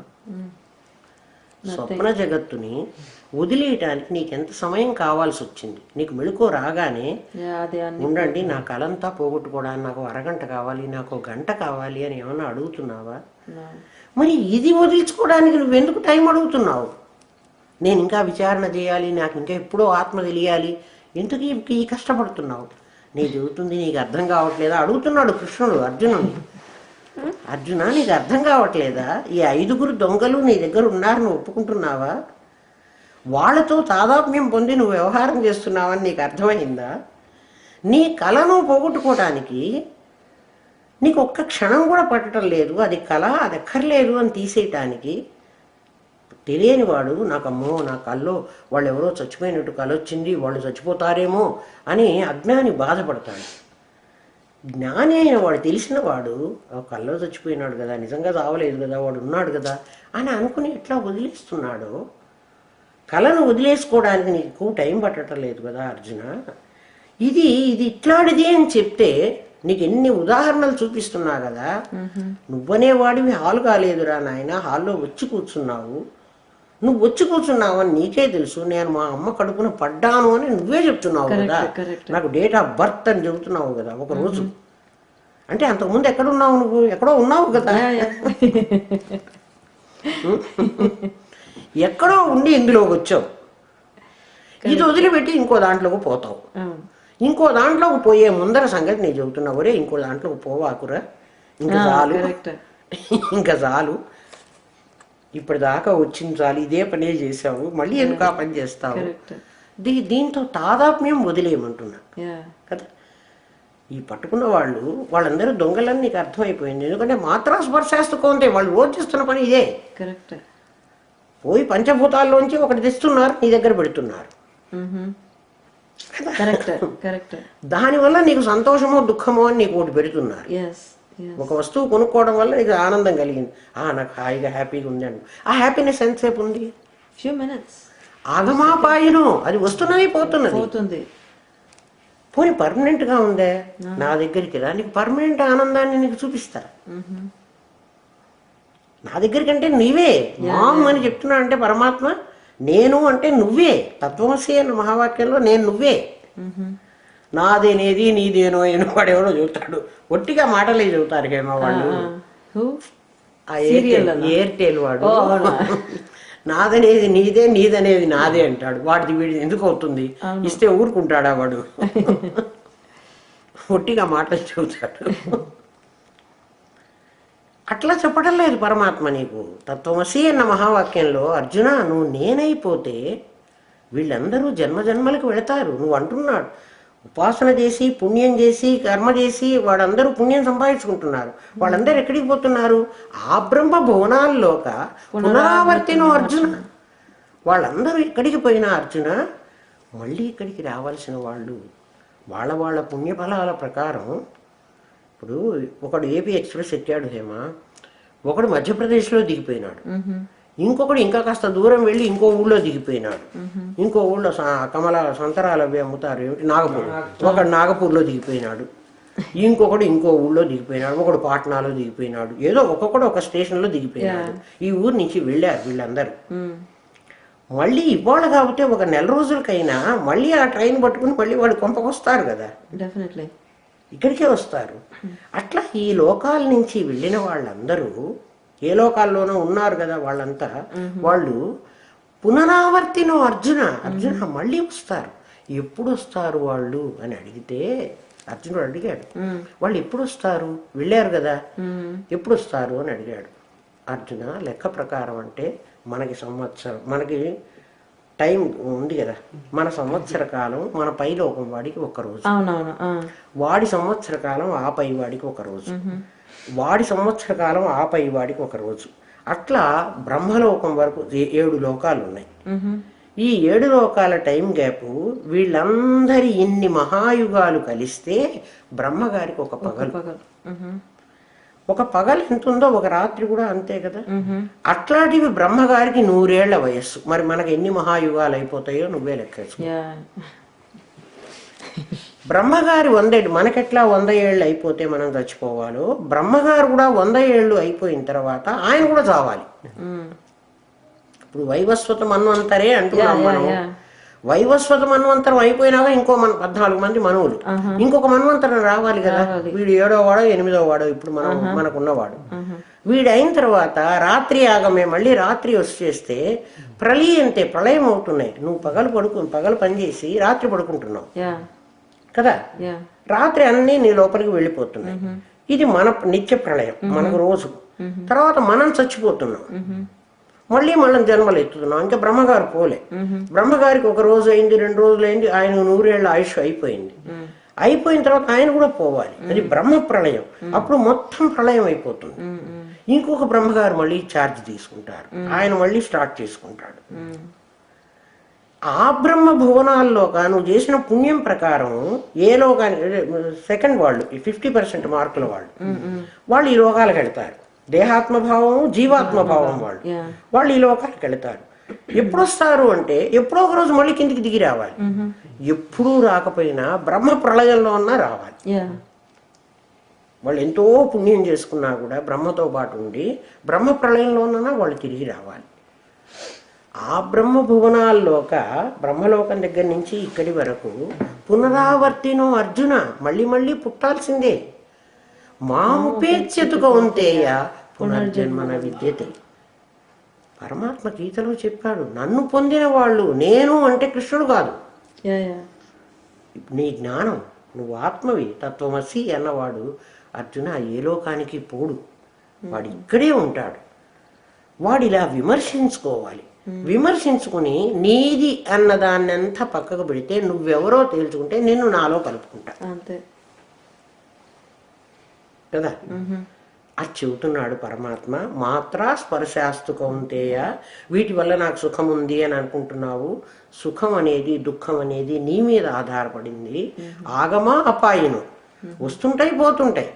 ఇదివరకు ఎన్నో సుఖాలు నీకు వచ్చినాయి, ఎన్నో దుఃఖాలు కూడా వచ్చినాయి. అవన్నీ పోయినాయి అంటే ఇప్పుడు లేవు కదా. నువ్వు ఆలోచించు, మీ నాన్న చచ్చిపోయిన రోజు ఉన్న దుఃఖం నీకు ఇవాళ ఉందా? ఎందుకు లేదు? అది ఆ రోజుకే వస్తుంది, ఆ రోజుకే పుట్టింది. అట్లాగే నీకు కొడుకు పుట్టిననాడు సంతోషం నీకు ఇవాళ ఉందా? ఆ రోజే ఉంది, ఆ రోజు లేదా? ఆ రోజు అదే చెప్తున్నా, అది నెక్స్ట్ డేకి ఉండటంలే. కరెక్ట్. అందుకని అవి అనిత్యం, అవి నిత్యం కాదు. వాటి వెంట పరుగు ఎంత పెట్టినా కూడా నీకు ప్రయోజనం లేదు. ఇంకా చెప్తున్నాడు అర్జున, నువ్వు బాగా ఆలోచించు. ఇంద్రధనస్సులో రంగులున్నాయి కదా, నీకు కనపడుతున్నాయి కదా. ఇంద్రధనస్సులో రంగుల వెంట నీకు ఎంత ఖరీదైనటువంటి హెలికాప్టర్ నీ చేతిలో పెట్టి ర్యాకెట్ ఇచ్చినా వెళ్ళి ఆ రంగుల్లో ఒక రంగును తీసుకురా అంటే తేగలవా? తేలేవు. ఎందుకని? అవి నిజం కాదు. కనపడుతున్నాయి కదా అంటే కనపడవచ్చు, కానీ అవి సత్యం కాదు. మరి సత్యం ఏమిటి? సూర్యరశ్మి. అది నువ్వు హెలికాప్టర్ వేసుకుని పోక్కర్లే, ఇక్కడే ఉంది. అర్జున, నువ్వు పుణ్యం సంపాదించుకోవాలి, వేరే లోకాలకి పోవాలి అని నువ్వు ఆలోచిస్తే, పుణ్యం సంపాదించి ఆ లోకాలకు పోతే మళ్ళీ నువ్వు ఇక్కడికి రావాలి. అంటే అవి శాశ్వతమైనవి కావు. నన్ను పొందటం అంటే నేను ఇక్కడే ఉన్నా. మాముపేక్షిత కౌంతేయ పునర్జన్మన విద్యతే అన్నాడు. ఏమ్మా నెక్స్ట్ రేపు చెప్పుకుందాం. ఏమేమా ఒక్క శ్లోకమే అయింది.